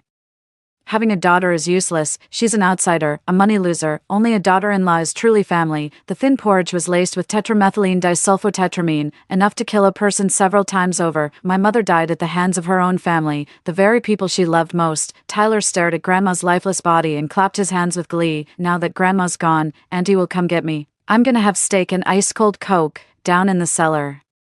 The whole family was in high spirits. Not a single soul mourned my mother's passing. They began to fantasize about days with abundant food. My brother rubbed his hands together. "Even if we can't get air conditioning, Zoe will definitely bring back food. As long as we don't starve, we'll pull through." They never expected that my mother's death would stir no emotion in me. "She's dead. Find a place to bury her. I can't make it back." My father roared. "She's your own mother. If you don't come back for the funeral, people will curse you behind your back." I used to care most about what others thought of me, so I always tried to be the dutiful daughter in everyone's eyes. Time and again, my compromises only led to endless exploitation. This time, I choose to live for myself. Whatever, let people say what they want. I'll go pay my respects once this heat wave is over. Tyler's face was frighteningly red as he shook his head repeatedly. Dad said if Grandma died, I wouldn't go hungry, Auntie. Grandma's dead. Why aren't you here yet? I want steak. I want ice cream. Your father's lying to you, you idiot. I ended the video call. The phone was down to its last bit of battery, so my brother carefully powered it off. My sister-in-law said anxiously, "We're almost out of food, and your dad. Just hang in there a little longer." The group in the cellar endured 2 more days. Scorching heat and hunger left them too weak to even speak, exhausted. They slumped against the corner of the wall. At the villa, I cooked myself a proper meal, 4 dishes and a soup, cola chicken wings, scrambled eggs with tomatoes, poached spicy pork, clear braised beef, and the soup was a tangy hot and sour broth. There's enough food in the villa to last me 3 months. I was having a meal at the restaurant and sent the photo to my brother. On the surveillance footage, my brother cursed under his breath. "If this goes on, we'll all die. Let Dad go out, he might find where Zoe is hiding." The temperature has risen even more now, making it unsafe for anyone to go outside. My dad's terrified of dying. "I'm not going. Why should it be me? My mom's dead. If you don't go, who will?" Yeah, my dad's only shield had already been poisoned. When faced with life and death, every member of this family bared their claws. No one doesn't yearn to live. Back then, I was desperately fighting to survive. I crawled across the scorching ground, my knees burning and bleeding. At that moment, I thought if I just held on a little longer, maybe someone would come looking for me. No one has the right to take their lives. The moment they plotted my death, fate's boomerang was destined to strike the perpetrators. My father was ultimately driven out. His most cherished eldest son pushed him out of the cellar. Tyler mustered his strength and ran out. "Good grandson. Did you put in a good word for me?" Hope sparked in my father's eyes. Tyler said excitedly, "Grandpa, can you buy me an ice-cold Coke? I really want one." The glimmer of hope in my father's eyes faded, and everything fell into dead silence. "Look, the boomerang of fate has come back around." I was shoved out the door to buy cola, and my dad said indifferently, "Tyler wants a drink, so hurry up. Don't come back if you can't get it." "Yeah, my dear Dad, if I can't get it, don't you come back either." "I'm afraid you can't go back either." My father knew stepping outside meant certain death, so he left the cellar and returned to the house. The room was hotter than a steamer, and though he searched everywhere, he found no food. I regret it so much. Was it regret for stocking up on supplies, or regret for killing my mother? Of course, the outcome meant nothing to me. My father's phone beeped with a low battery warning. Clinging to one last shred of hope, he dialed my number. 5. "Zoe, where are you? Your brother kicked me out of the cellar. I'm dying. I'd die if I go out too. Hang in there a bit longer. If it really comes to it, you can keep Mom company. At least you won't be alone. Ungrateful daughter. Just wait till I find you. I'll skin you alive." My dad didn't have the strength to come after me. He's dead. He died 2 hours after being driven out of the cellar. He suffered a painful death from severe dehydration due to extreme heat. My brother and his wife remained in the cellar, clinging to the faint hope that my father would return with good news. Tyler would fall into a coma daily, only to be briefly revived after being fed rice broth. When will Grandpa be back with the ice-cold cola? I'm so hot. The family of 3, overcome by the intense heat, had long shed their clothes without a shred of shame. My sister-in-law licked her chapped lips and said, "He'll definitely come back." This was their only hope. 3 days later, the rice jar was completely empty. My brother turned his gaze toward my sister-in-law. My sister-in-law sent me a message, "Zoe, help me, who came to my rescue in my past life." I decided to turn off my phone completely. My brother ultimately didn't go through with it. Not that he had a change of heart. Someone outside shouted that the temperature was dropping. On the 17th day after the heat wave, the temperature finally dropped. My brother and sister-in-law's eyes were filled with numbness and confusion. "Is it really over?" My brother tried to hug my sister-in-law, but she stepped back and said, "Don't touch me, you creep. I want a divorce. I'm divorcing you." I saved the surveillance footage and called the local police as soon as utilities and communications were restored. "Hello. I'd like to report an attempted murder." The outside temperature returned to normal. My brother bought food from the villagers, and Tyler finally got to drink the ice-cold Coke he'd been craving. After resting, the family was about to head back to the city when they were stopped by local thugs. "You lost thousands gambling. Pay up now." My brother had no money. He was counting on me to clean up his mess. Unable to pay, the gang beat him brutally. His agonizing screams captured on surveillance footage. "My sister has money. He'll pay it back." No one believed him. Then sirens blared, and the police took the whole family away on suspicion of murder. A few days later, I was called in for questioning too. My father's death wasn't directly caused by my brother and his wife. They only forced him out of the cellar. While morally reprehensible, it doesn't constitute murder, but my mother's death was their doing. The surveillance footage is the most compelling evidence. They can't escape charges for the premeditated murder of my mother. My brother and his wife begged tearfully for me to write a letter of forgiveness, hoping it would lead to a lighter sentence. I paid no mind. Confessing to me is pointless. Only those you've wronged to death have the right to grant forgiveness. In the end, my brother was sentenced to death, and my sister-in-law got life imprisonment. My sister-in-law's parents adopted Tyler and even planned to demand monthly living expenses from me. The house under my brother's name was actually purchased in mine, so I had every right to dispose of it. I sold the house and the car, took the money, and swiftly moved to another city, with grandparents who can't tell right from wrong. Tyler is bound to face many hardships when he grows up. After all, the real world won't coddle you like family does. I bought an apartment in a coastal city and adopted 2 cats. Every day feels incredibly blissful. And the nightmare of scorching heat is finally fading away. After going through these experiences, I've adopted a whole new way of living. Please yourself before pleasing others, nurture your own growth. From now on, I live only for myself. Story 2. On the day the world froze over, my boyfriend and his childhood sweetheart stole my food and chopped me up. I was reborn a month before the apocalypse. I also awakened a special ability related to space. I built a safe house, cleared out the supermarket inventory, and in the freezing temperatures of -50 degrees Celsius, I enjoyed steaming hot gourmet meals fit for a 5-star hotel. I waited for my ex-boyfriend and his family to come knocking again. 01. My mom's hungry. Do you have any food left? When Jason entered, I was shivering under 2 thin blankets, in the -50-degree weather. He yanked the blankets away and threw me harshly onto the ground. The cold shocked me to my core, and I lay trembling on the ground. Before the apocalypse, he was my boyfriend in name only, someone I had met through a matchmaking session. After the apocalypse, he and his mother, Eleanor, barged into my home, took my food, and feasted at my expense. His rough handling reopened the dry cracks in my skin, causing pain. Combined with days without food, I knew my body was extremely weak. He impatiently choked me, causing my eyes to roll back as I frantically shook my head. Disloyal and unfilial. Just die, he said coldly as he threw me aside. My head spun, and I struggled to catch my breath. Jason's childhood sweetheart, Audrey, also walked in. Even in the apocalypse, she looked much better than I did. Just last week, Jason had unilaterally decided to let her in, stealing and handing over the food I had been reluctant to eat. He told Audrey, "Don't be afraid, Audrey, eat more, you've lost weight." Eventually, it escalated to outright robbery. They shamelessly told me, "Audrey is unwell.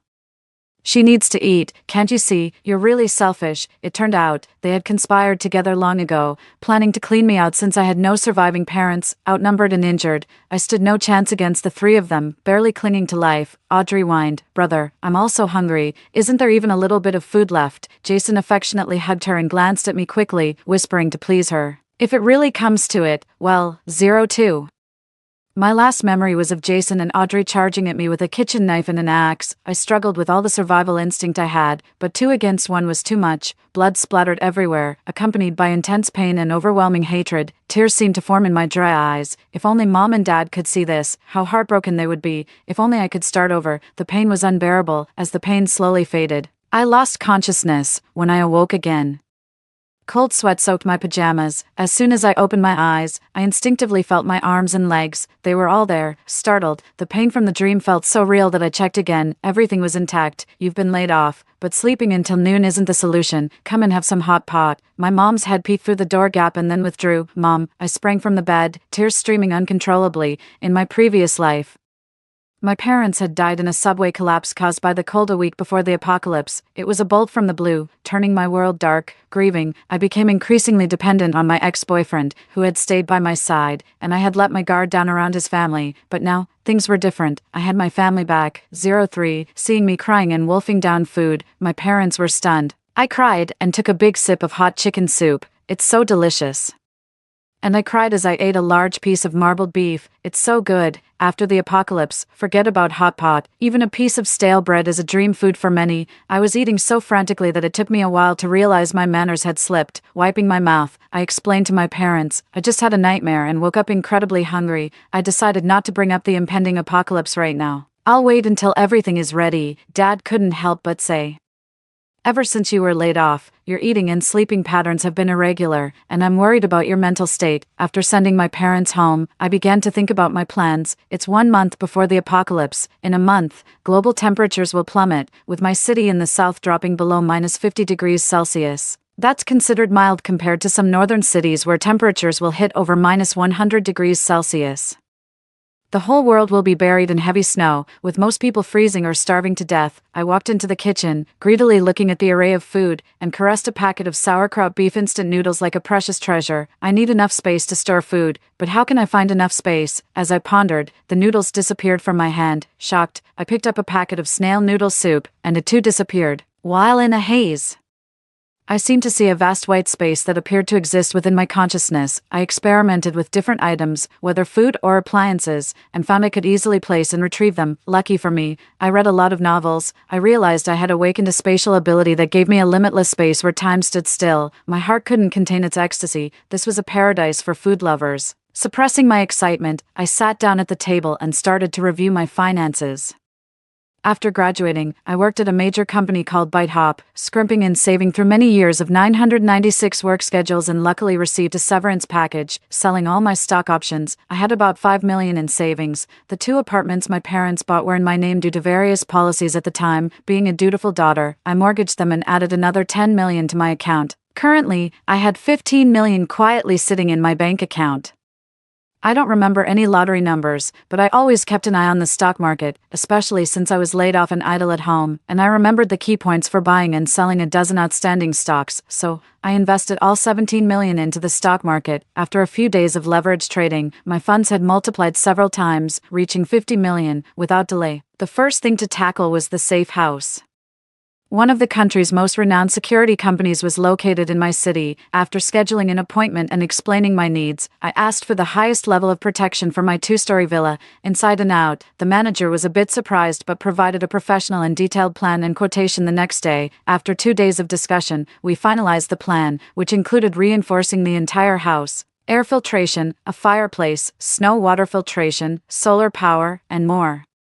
The manager assured me that even a cannon or tank couldn't breach my safe house. In short, the plan covered everything I could and couldn't think of. The work was to be expedited and completed within half a month for a total of $50 million, with a 30% down payment of $15 million. The remainder was to be paid within 3 months. After paying, as I left the security company, my mom called. I had to tell her that I was busy job hunting and wouldn't visit them for now and asked them not to visit me either. I'd see them in half a month. During the renovation of the safe house, I planned to stay in a hotel to avoid arousing my parents' suspicions. The second task was stocking up. I rented several self-built buildings and warehouses in the city because their paperwork was irregular, and my fake identity information passed without issue. I didn't plan to sweep goods from supermarkets but instead contacted several wholesalers and suppliers under the guise of opening a supermarket, arranging for them to deliver large quantities directly. I ordered several tons of various high-quality vegetables, fruits, and seafood. I purchased beef, pork, chicken, and duck in the tens of tons. For rice and flour, it's even more, hundreds of tons at a time. Once everything is delivered to my warehouse, I store it batch by batch in a special space where it never expires. After a busy afternoon, I managed to store all the supplies delivered from the wholesale market into that space. Once I meticulously recorded the exact quantities in my notebook, a wave of intense hunger hit me, nearly causing me to collapse. It seems using my special abilities really drains my energy. Unable to drive, I immediately took a taxi to a 5-star hotel buffet and started eating voraciously as soon as I sat down. Other patrons stared in disbelief as a seemingly frail girl piled up her plates high. I didn't care. I kept eating heartily. The food was simply delicious. After indulging for 3 hours, I finally felt somewhat satisfied. I thought about how such delicious meals won't be available after the apocalypse. With this in mind, I enjoyed pistachios and strawberry ice cream while searching online for the phone numbers of the 6 best 5-star hotels in the city. I excluded any that just looked fancy but didn't serve tasty food. I called each one, arranging for them to deliver 200 banquet tables for 3 continuous days, pretending it was for my wedding, a grand feast for relatives and friends. After paying the hotel deposits, I felt hungry again and grabbed 3 freshly cooked steaks, this time eating elegantly with a knife and fork. The following days were incredibly busy. Not only did I have to monitor and trade stocks daily, but I also had to check the goods delivered by wholesalers and suppliers to various warehouses. After the transportation workers left, I would use my abilities to transfer the goods into my space. The more I used my abilities, the stronger they seemed to become, allowing me to store more items each time and do so more efficiently. Around noon, calls from the 5-star hotels began to arrive, and they sent meals directly to me. I instructed them to deliver the banquets directly to my warehouse.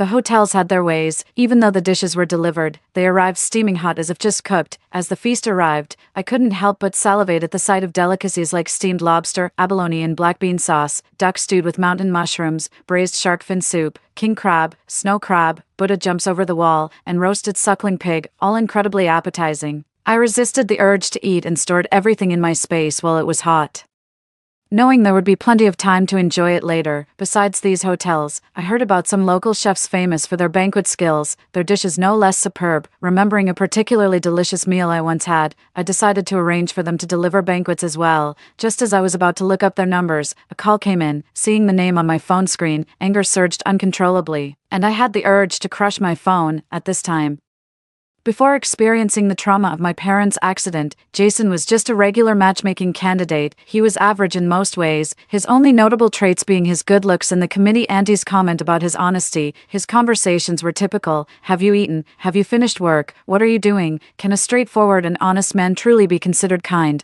Clenching my fist with brewing resentment, I pondered whether to deal with him. But I decided against it for now, not wanting any trouble that could interfere with my stockpiling. When the apocalypse comes, I'll deal with him and his family, and oh, Audrey too. As soon as I answered, he launched into a lengthy lecture. Lucy, I saw you dining at the 5-star hotel yesterday. That must be expensive. I didn't expect you to be so materialistic. My mother doesn't like girls who are too materialistic. If you marry into our family, you'll need to be frugal and manage the household well. Filial piety. I didn't have time to listen to his endless chatter, so I hung up the phone and immediately blocked his number. After sorting out the banquet, it was time to deal with stocking up on weapons. After all, my special ability is just an assist. I still need to be prepared to confront any bad guys. This turned out to be a bit tricky. I had to pull some strings with a few friends before I finally found a way to the black market for weapons. I managed to buy 5 shotguns and 200 rounds of ammunition, as well as 10 steel crossbows and large machetes. It took quite a bit of maneuvering. On the black market, I also struggled to purchase a good amount of essential prescription drugs. I bought 5 large boxes. I loaded everything into my car and drove it to the warehouse, only then daring to transfer it into my special ability space. I only use this ability when I'm absolutely sure no one is around.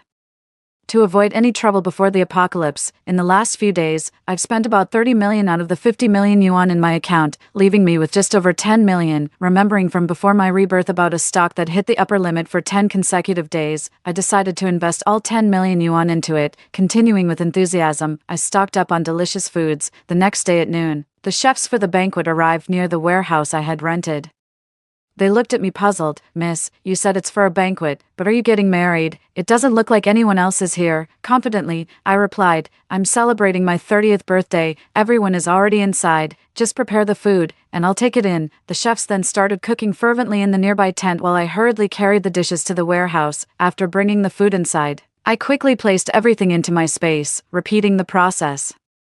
Unlike the delicate dishes of a 5-star hotel, the banquet food was fresher, more robust, and had a homely touch, offering a different kind of delicious flavor. By the end of the afternoon, I had stored 100 tables worth of banquet food in my space. Both the chefs and I were visibly tired. I declared that my 30th birthday celebration would last for 3 days, asking the chefs to come back each day, and I gave them generous red packets.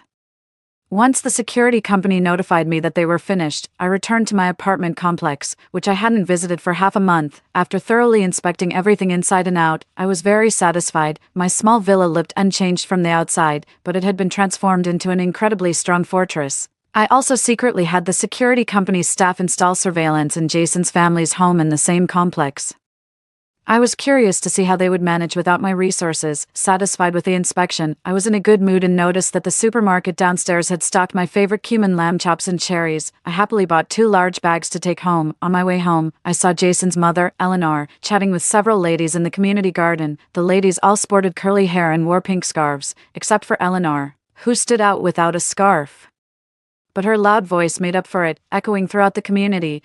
Speaking of my son, he's truly one in a million. TSK, TSK, TSK. Recently a few girls interested in matchmaking have come by, with good conditions and families, highly educated with great jobs, yet they still flock to my son. One of the ladies chuckled. Eleanor, after graduation your son didn't find a job, but it seems he's making a comeback with these matchmaking opportunities. The ladies all laughed. Eleanor clicked her tongue, about to retort, when she spotted me. With a tilted head and raised chin, she commanded, "Come here." Seeing I didn't react and continued walking, she stood up and walked over to me. Without calling my name, she haughtily said, "Jason said he's too busy to see you, but you know to come and pay respects to me first. This is your Aunt Chin, Aunt Huang." And Aunt Li, leaning closer, she lowered her voice and said to me, "Those lamb chops and cherries look good. Let's give them to the aunts. It might leave a good impression." As she spoke, she began to tug at my bag, thinking she could satisfy her vanity with my good stuff. No way. Seeing that I wouldn't give in, her face started to sour, and she had no choice but to loudly exclaim to the other ladies, "Oh my, sending so many gifts for me and Jason. Jason is really making something of himself, but as for which girl he likes, how can I possibly interfere? A contest of who can be louder, is it?" I yanked my bag back forcefully. I've always been strong, and she fell flat on her face because of my pull. She couldn't get up for quite some time, hands on my hips. I shouted even louder at her, "Crazy woman, if you're broke, don't rob others. Who needs your jobless mama's boy anyway? Go back and crown yourself queen in your own house." After that, I just walked away, only to see the other ladies behind me burst into uncontrollable laughter, some even tearing up from it. The days that followed were plain, unremarkable, and dull. Recently, the news has been filled with reports of unusual weather, with temperatures in many cities hitting all-time lows. Even City A, known for its year-round spring-like climate, experienced sub-zero temperatures. However, these reports didn't garner much attention, overshadowed as usual by entertainment and economic news. Meanwhile, I visited several famous cake shops in our city and ordered thousands of cakes. I also went to dozens of barbecue stalls and ordered tens of thousands of barbecue servings. I frequented the well-known local eateries serving Sichuan, Hunan, Fujian, Shanghai cuisines, tea houses, Hong Kong-style restaurants, bakeries, home-style cooking, Japanese, Korean, Italian, French, Thai restaurants, McDonald's, KFC, pizza places, and more. Based on how much my parents liked each type of food, I ordered hundreds or even thousands of servings accordingly. For instance, I ordered a few thousand servings from several top Japanese restaurants, my mother's favorite, and the same amount from my father's preferred Sichuan restaurants. I even bought 10,000 servings of hot pot base, delicious items from all over the country like spicy rabbit meat, salt and pepper duck racks, flour cakes, beef jerky, chocolate, and countless other delights were ordered by the hundreds of boxes online. What else was there? While grabbing a tender slice of yellow throat from the hot-potted hidaleo, I pondered as several job notifications popped up on my recruitment app. The HR from the company is very interested in your resume. The HR from the company would like to chat with you. The company thinks you are outstanding. Who works during the apocalypse? I thought about dismissing these notifications, but then I saw one. Walmart is hiring a warehouse manager. I remembered that on the day of the apocalypse, due to the extreme cold, many areas in the city had power outages for several hours. This included the Walmart, meaning, during those hours, the store's surveillance and alarms were down. I recalled that after the apocalypse, due to its geographical location, Walmart was one of the first to be buried by snow and ice, making excavation extremely difficult. Considering this, letting the vast resources of the province's largest supermarket go to waste would be a shame. I immediately perked up and submitted my resume to Walmart. "Miss, with your impressive education and work experience, this job should be a breeze for you. However, we can only offer a salary of $5,000, the HR said, waiting for me to negotiate. "No problem at all. I'm happy to accept. When can I start?" I replied with a broad smile. After working for 3 days, I had a good understanding of the Walmart warehouse situation. Every time I looked at the fully stocked shelves, the corners of my mouth uncontrollably lifted. The news was incessant with reports about the cold weather. Since its establishment, City A had its first snowfall, thrilling the locals who rushed out to play, take photos, and build snowmen. As I sneezed, wrapping my scarf tighter around my neck, I only felt fear and disgust toward the cold weather, having survived the freezing apocalypse. I hurried to work, wrapping my scarf tightly. A week before the apocalypse was the day my parents had their accident in my previous life. I took a day off in advance, brought them home, and forbade them from going outside. Mom still murmured about wanting to go out and make a snowman, but I sternly refused. The TV reported accidents caused by the sudden drop in temperature as our family gathered around the dining table. We enjoyed a steaming hot pot duo. On one side, the spicy hot pot base was brought all the way from Chongqing, delivering a satisfyingly spicy kick, while on the other side, the mushroom pot simmered with fresh mushrooms air-freighted from Yunnan, unparalleled in their freshness. I ate and drank heartily, masking the unease in my heart. If we could just get through today, my parents would be fine, right? Just as the TV broadcasted news about a subway collapse, there came a rapid knocking at the door. Glancing at the door's security camera, It was indeed him, the designated deliverer of thrills in this light-hearted narrative. Here he was again, setting himself up for embarrassment. Upon closer inspection, this time Jason was backed by several middle-aged men with a tough demeanor. His face was bruised and scarred, and his mouth was bleeding. I activated the doorbell's intercom. "What's up?" Jason immediately leaned into the intercom, pleading, "Lucy, help me." A burly man behind him swatted him aside and spoke gruffly into the intercom. "You're Jason's girlfriend, right? Jason owes us $2 million. He said you're rich, so you can pay for him." I replied instantly, "I'm not his girlfriend, and I don't have any money. Goodbye." I was about to hang up the intercom. Jason struggled free and desperately pressed against the intercom. Lucy, I know it sounds crazy, but the apocalypse is coming. I also know about your $5 million in savings. Believe me. Just open the door, I'll explain everything. In our previous life, Jason and I were just people who had met through a matchmaking arrangement. He couldn't possibly have known about my finances. The only explanation was that he too had been reborn. Perfect. The reborn Jason was exactly the one I wanted to get back at. I put on a down jacket, wrapped myself in a thick scarf, and slowly opened the door, blocking Jason from entering. "Let's talk outside." Jason pleaded with the tough-looking men to give us a moment to talk, then pulled me aside and whispered, "Lucy, I know it's hard to believe, but I've been reborn. In our last life, we were together, and in 5 days, the temperature will drop below -50°C, and the apocalypse will arrive." I scoffed, my hands in my pockets. "You say you've been reborn, so how did we die?" Without hesitation, Jason said, "We were dependent on each other, very close. I always let you eat first, but we still didn't have enough food. But don't worry, I've stockpiled lots of instant noodles and canned food this time. It's just," he glanced back awkwardly, "I took out a high-interest loan from John to buy these supplies, promising to pay back in 2 weeks. I didn't expect these lenders, claiming financial strains because of the approaching new year, to demand repayment early. I only borrowed $400,000, but with compound interest.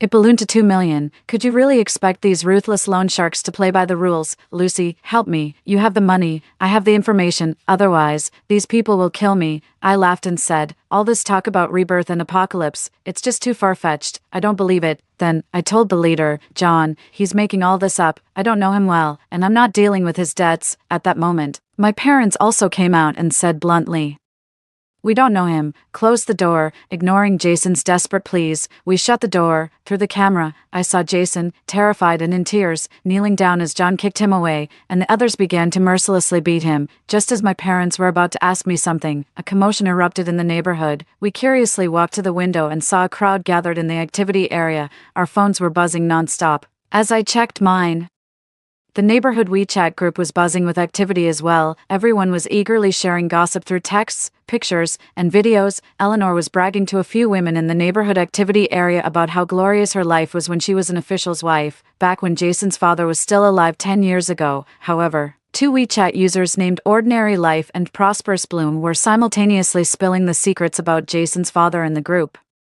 It turned out that when Jason's father was young and had just become a director, he started exploiting his modest powers to engage in rampant corruption, even going so far as to embezzle money meant for other people's medical expenses. When the corruption was exposed, Jason's father was stabbed to death on the street by enraged victims' families. After this, not only did Eleanor and her son Jason receive no compensation, but their property was also confiscated because it was acquired illegally.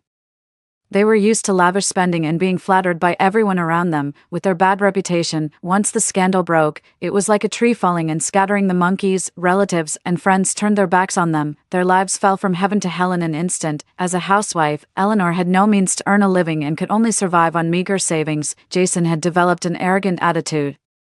He didn't finish college and couldn't find a job due to his personality and lack of skills. He often said, "What are these people? Are they even worthy of my time at work? What status do I hold to do such jobs?" The two were living off their diminishing resources, making their lives increasingly difficult. Out of necessity, after selling their home in the neighborhood, they rented it back at a high price for the sake of keeping up appearances. At that moment, Eleanor was boasting, "Back in the day, even the city mayor wasn't worthy of serving my family.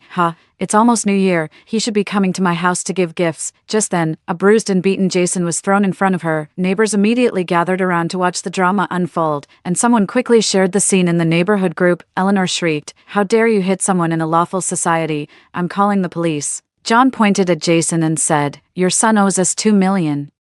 It's only right to repay debts. Eleanor trembled as she took out her phone to call the police, but John smashed it with a stick, shattering it instantly. Calling the police was futile anyway, as extreme weather had severely limited police resources. Economic disputes like this were unlikely to prompt police intervention at such times. This realization terrified Eleanor even more, but she still tried to maintain her dignity. Shrieking, "My late husband was..." She was cut off mid-sentence by an impatient thug who slapped her from her seat to the ground. Jason, crying, knelt down and pleaded, "Then hit me instead. Don't hit my mom." Neighbors, having heard of this family's deeds, had little sympathy for the mother and son, broadcasting the event live in the group while commenting that they deserved it and it was karma. After being severely beaten, Eleanor withdrew her last savings, about $200,000.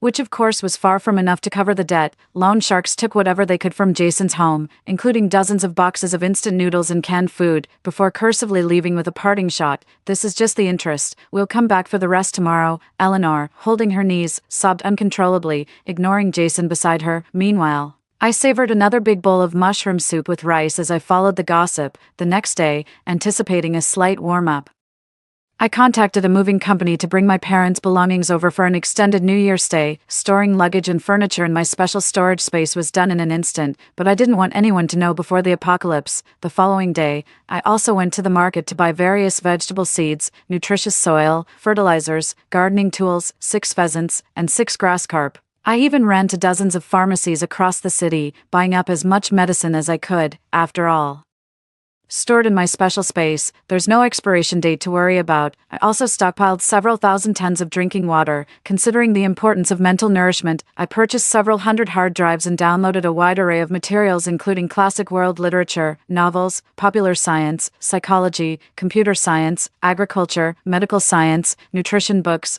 classic movies, TV series, documentaries, aerobic and anaerobic fitness videos, and more locally. Due to my busy schedule, I haven't had the chance to watch Empresses in the Palace, but now that Doomsday is here, I can finally take my time with it. Recently, Jason has visited me more than a dozen times and called hundreds of times. Of course, we sent him packing each time. The day before the apocalypse, the temperature plummeted once again. Many areas in the city experienced power and water outages, and work-in classes were suspended. I timed it perfectly to sneak out during Walmart's power outage. My mother was worried. "Why are you still working at the supermarket at a time like this? We always thought it was odd you took that job. You should quit." I reassured her. "It's just a power and water outage. I'll clock in and come right back." I drove skillfully to Walmart and parked at the entrance. After making sure all surveillance was down, I used the employee backup key to open the warehouse and strolled in confidently. What greeted me was a massive warehouse claimed to be the largest in the province, capable of supplying millions of people in the city. I headed to the food section, and with a gentle effort from both hands, crates of supplies from 2 10-meter-high shelves were instantly transferred into my space. I casually strolled through the supermarket, using my special abilities with both hands, although using my abilities was quick. The supermarket was simply too large. Just wandering around took almost an hour. Besides the vast amounts of food, I also gladly tipped cold weather clothing, snowmobiles, gym equipment, essentially anything that seemed useful. When it was about time to leave, I had nearly emptied the supermarket. Exhausted, I dragged myself back to the car and floored the accelerator. As I drove away, I heard a thunderous noise behind me. The blizzard and cold had caused the ground to collapse.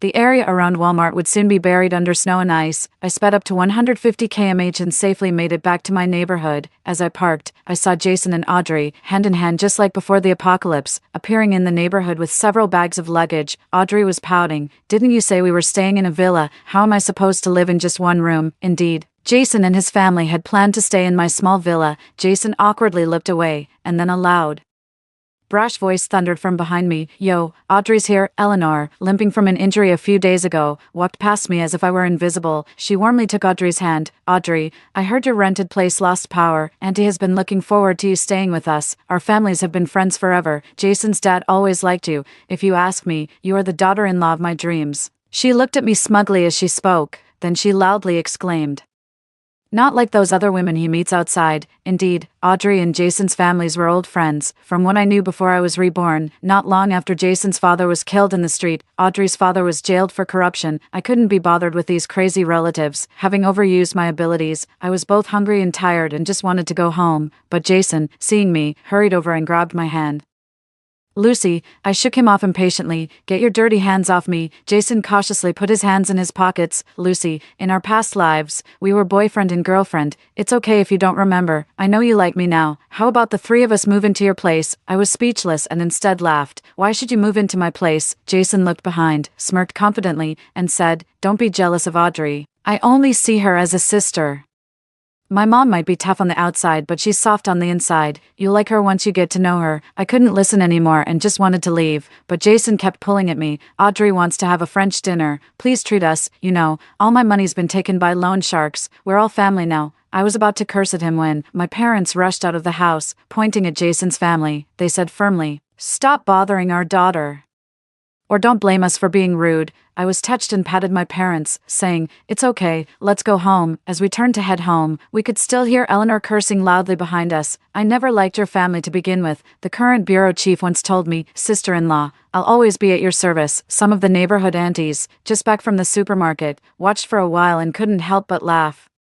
Thinking about moving in with the whole family just after a matchmaking session is really something. They're just boasting again. That man has been dead on the street for many years now. Right after we got home, Eleanor's antics were recorded by a neighbor and turned into a meme, which made her curse furiously in the group chat. This added a touch of joy to the cold weather. That night, I was awoken by the cold. I dreamed that I was back before my rebirth. Cold, hungry, and on the brink of death. I woke up abruptly. Despite being under 3 layers of blankets, I could still feel the cold seeping through, chilling my organs as if they were freezing. Having survived the icy apocalypse, I had a greater fear of extreme cold than most. I checked my phone and found that the temperature had plummeted by 30 degrees Celsius to minus 30 degrees overnight. Many people were awoken by the cold, my teeth chattering, both from cold and fear.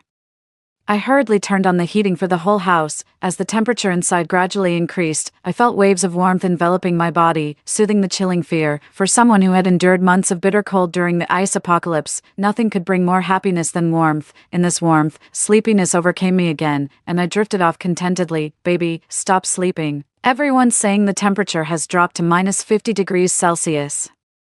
My parents woke me up early in the morning. I pulled aside the curtain to see heavy snow outside, piling up several meters high. How did you think to install underfloor heating? What's going on? They asked. Because City A is a southern city where winter temperatures hardly drop below 10 degrees. Normally people just install air conditioning with heating. I sat them down and seriously told them about Rebirth and the apocalypse. My parents were shocked.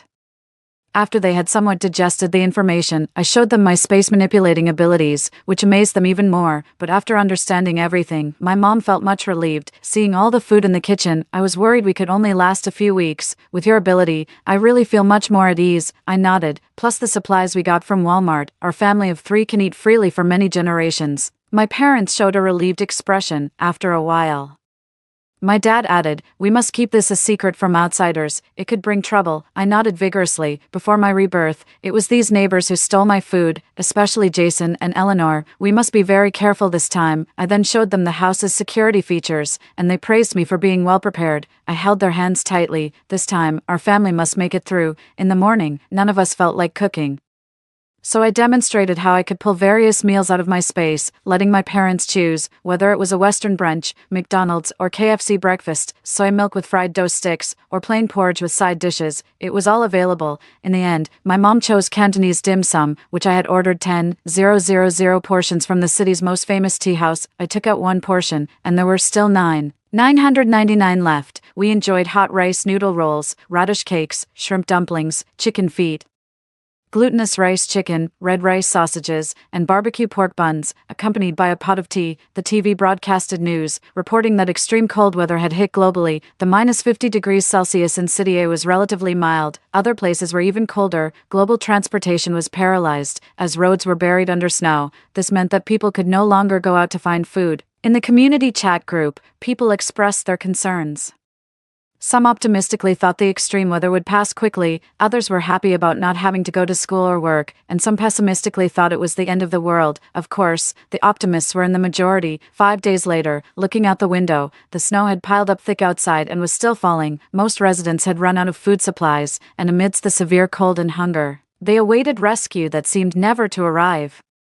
My phone was filled with messages of fear, despair, and pleas for help. Doomsday theories were rampant, and suicides had become frequent in many areas. In the warmth of my room, I was enjoying a bowl of Buddha jumps over the wall, a dish I had taken from a special storage space. It was made in the traditional way, brimming with luxurious ingredients like abalone, sea cucumber, king oyster mushrooms, tendons, shiitake mushrooms, squid, and quail eggs. The soup was rich and aromatic. Hearty yet not overly greasy. I was watching Empresses in the Palace on the large TV, specifically the Ganlu Temple episode, and couldn't help but feel a bit bored. When Will Jinhuan returned to the palace, I wondered. In the community chat group, everyone was sharing how their food supplies were running low or nearly gone, with the price of a packet of instant noodles skyrocketing to over 100 times its usual cost. My house has only a little rice left. I haven't eaten in 2 days. Does anyone have any food? Even a packet of noodles would do. Please, I'm begging, I chimed in, following the trend. I've run out of food too, so hungry. After sending the message, I decided to continue indulging myself with a sweet and soft cheesecake. Suddenly, an unexpected message popped up. It was from Eleanor. My son had the foresight. We still have plenty of noodles and canned food. She attached a photo. It showed a small room in the storeroom, with dozens of boxes, either open or sealed, filled with food that everyone currently craved. I couldn't help but laugh. Wasn't this like flaunting wealth in a market full of thieves? I had learned all about these ruthless neighbors in my past life, but hadn't Jason's supplies been completely looted? How had he managed to stock up so much food? With this thought, I opened the surveillance I had secretly installed in Jason's house and saw him carefully checking the door to the storeroom. It turned out he had built a hidden door, inconspicuous enough to hide all that food. Jason was indeed a man with plans. In another camera feed, Eleanor, laughing uncontrollably in her room during a video call, was being flattered by a neighbor known for her bootlicking. Eleanor, you are truly blessed to have such delicious food at this time. You make all the sisters in the neighborhood jealous. We've always said that your son Jason is the most promising of all our children. The flattery went on, making my toes curl in disgust. Eventually, the neighbor awkwardly asked for some food. Eleanor, lost in the praise, agreed easily. Sure, come over later and pick it up. Suddenly, Jason burst out angrily, startling Eleanor into a frozen smile. Jason grabbed the phone and smashed it on the ground, shouting at Eleanor. How many times have I told you not to talk about our supplies outside? You boasting in the group chat is insane. Stunned, Eleanor took a moment to realize what was happening before bursting into tears. My son, how can you speak to your mother like this? Since your father left, I've had no one to talk to, and I was so happy today, giving some food to Aunt Chin. What's wrong with that? Jason, unable to contain his anger, retorted. Aunt Chin has always laughed at you behind your back. Even her son made those mocking memes about you. Why help them? Eleanor, sobbing uncontrollably on the bed, cried out, you unfilial son, since your father passed, I've not had a single good day. Today, having so many people speak kindly to me felt like the old times, and you blame me. Audrey, trying to mediate, also looked distressed. Auntie, Jason has told you so many times not to talk about it outside. Why won't you listen? Eleanor immediately found her target, pointing at Audrey and screaming, you vixen, seducing my son to forget his mother. In the past, Eleanor had also distributed our family's supplies like this. These neighbors would first sweet-talk her and trick her out of plenty of supplies, and later they directly barged into our house to rob us. This scene replayed itself again. Soon, a dozen neighbors gathered at Jason's house, knocking on the door for food. Eleanor wiped away her tears, and with a stiff neck, said to Jason, it must be Aunt Chin at the door. I promised to share some food with her. We have so much food at home. What's wrong with sharing some? Jason was so angry he was lost for words. Ignoring Eleanor's curses, he left the room and locked her inside. He ignored the neighbors outside and together with Audrey, they blocked the door with heavy objects. I also heard Jason muttering to himself, it's impossible to reason with Mom. After the apocalypse, Eleanor never had to worry about food or clothing. And people who had not experienced the apocalypse indeed found it hard to truly understand their situation. Thinking of this, I couldn't help but feel how sensible my own parents were. The neighbors were all wrapped in several layers of clothing, probably wearing everything they could, yet their faces were still pale with cold as they pleaded with Jason to open the door and give them some food. Auntie Instant Noodles squeezed her way to Jason's doorstep, pressing her face against the door and shouted with a forced smile, Sister Eleanor, it's me. Jason and Audrey remained silent, acting as if they heard nothing, and Eleanor's voice couldn't be heard from inside the room. Auntie Instant Noodles and the other neighbors played the sympathy card, and even morally blackmailed him. Seeing that it was useless, their voices gradually became angry and they started cursing at Jason's family, even making threats, but it was all in vain. The sub-zero weather was unbearable. After a while, one of the ants nearly fainted, and the others were clearly running out of energy, so they dispersed. I was woken up in the early morning by noise that seemed to be coming from Building 18, where Jason lived. Rubbing my sleepy eyes, I turned on the surveillance and saw a dozen neighbors gathered at Jason's doorstep. The bald man leading them looked like Jonathan, someone I knew who, before being reborn, used to rob people for food and had recently been released from prison. He had some underlings with him. This time, they didn't come empty-handed. They were holding kitchen knives, machetes, and clubs, and were digging at the walls of Jason's house. The three inside the house were already awake. Jason and Audrey quickly armed themselves with machetes and clubs, apparently prepared beforehand. Eleanor, terrified, crouched in a corner too afraid to speak. With a loud bang, a large hole was made in the wall of Jason's house. Jonathan signaled, and immediately one of his underlings pushed a young man to crawl through first. He had barely made it halfway when he let out a hysterical scream. Jason had boiled a pot of hot oil and poured it over the intruder. Watching this, my face turned pale. This was a method I had thought of before the rebirth, but Jason had stopped me, saying, "How could you think of such a malicious idea? You have no kindness in your heart." He wouldn't let me use the oil, and as a result, our food was stolen. Now, he was no longer kind. The hot oil would eventually run out, and then it was hand-to-hand combat. After a chaotic fight, with the absolute advantage of numbers and experience, and Eleanor almost hindering their efforts, Jason's side was overwhelmed. Their secret door, earlier boasted about by Eleanor to anti-instant noodles, was exploited by the ant's son to find Jason's stash of a large amount of food. Jason was pinned down by several young men, his face full of despair and frustration. Jonathan was very pleased with the loot, and while looking at the subdued trio, he cold-heartedly said to Jason, "Young man, your mom and your girlfriend, you can only choose one. I'm taking one person away." At this moment, Eleanor seemed spirited again, cooing, "Son, shut up," Jason shouted, almost choking on his own spit in anger. "I'm begging you. Take my mom away. Anywhere is fine. I don't want to see this foolish woman ever again." No words could describe Eleanor's expression. Always loving her son dearly, she looked as if all her vitality had been drained, her face a mix of disbelief, despair, confusion, and pain. "Wait a minute," Audrey said, looking directly at Jonathan. "I'll go with you." "What's so surprising?" Audrey smiled at Jason. "I stayed here because your house had a lot of food. But now you have none, and it's even difficult for you to survive. I choose to be with someone more powerful. What's the problem with that?" After she finished speaking, she stood up with ease and affectionately linked arms with Jonathan. Everyone was stunned by this change. Personally, I think that although Audrey is ruthless, she is still very clear-headed. From that day on, Eleanor fell ill and never recovered. In the icy apocalypse, it was already difficult for the elderly with poor health to survive. With a lack of medicine and food, she endured a tough time. Jason left her alone in the room, letting her wail from morning till night, unwilling to even glance at her. Why isn't he showing his filial piety now? A few days later, Eleanor's cries could no longer be heard. I didn't expect Audrey to return to Jason's house. Audrey knocked on the door, crying out, "Brother, Jonathan and the others.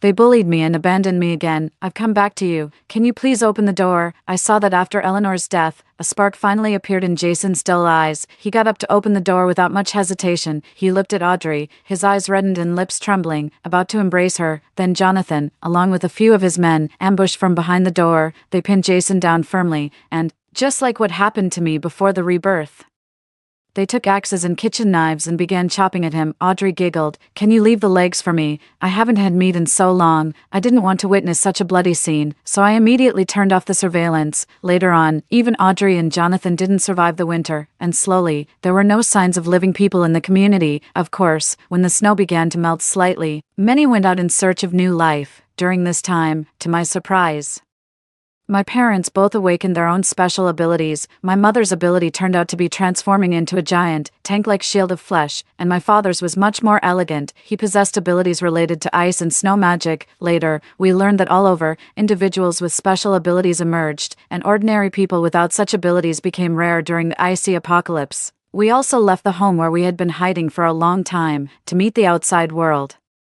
A whole new world, and I am the Madonna, or rather, the Madonna of the apocalypse. I've heard that in times of doom, the Madonna is often the first to be sacrificed, yet, whenever I act in accordance with the Madonna's behavior, the system rewards me doubly. However, there are two major rules I must follow. First, I must not break character, and second, I must not explain. One day, I found myself mysteriously transported to a post-apocalyptic world. Society had collapsed, skyscrapers lay in ruins, And mutated creatures roamed everywhere. Humans could only survive by erecting defensive walls against monster attacks. That day, I followed a squad gathering supplies to an abandoned hospital. I was sure I could find food there because I had just given my own food to a girl I recognized as my sister in the defensive city. Sure enough, I hadn't gone far when I found 4 cans of beef in the pharmacy. I wasn't worried about their expiration date, as the system only gives positive rewards. So any food or medicine I find is guaranteed to be good. Seeing no one around, I quickly ate 2 cans and hid the other 2. For a long time, I had been consistently playing the role of the Madonna, but I later realized that hoarding supplies when alone didn't break my character since my persona was meant for others to see, and it didn't count as breaking if no one saw it. Hearing footsteps approaching, I quickly turned on my flashlight, pulled open a drawer, and rummaged for a box of medicine in the corner, but before I could even see the name of the medicine, it was snatched away. Painkillers, mine now. It was Aurora, my delicate adopted sister. Since I couldn't break character, I generously let her have the medicine. She inspected it back and forth, wiped off the dust, and pocketed it, not forgetting to taunt me, "Sister. The leader said that anyone who doesn't find something useful today will be banished. Are you really giving this to me?"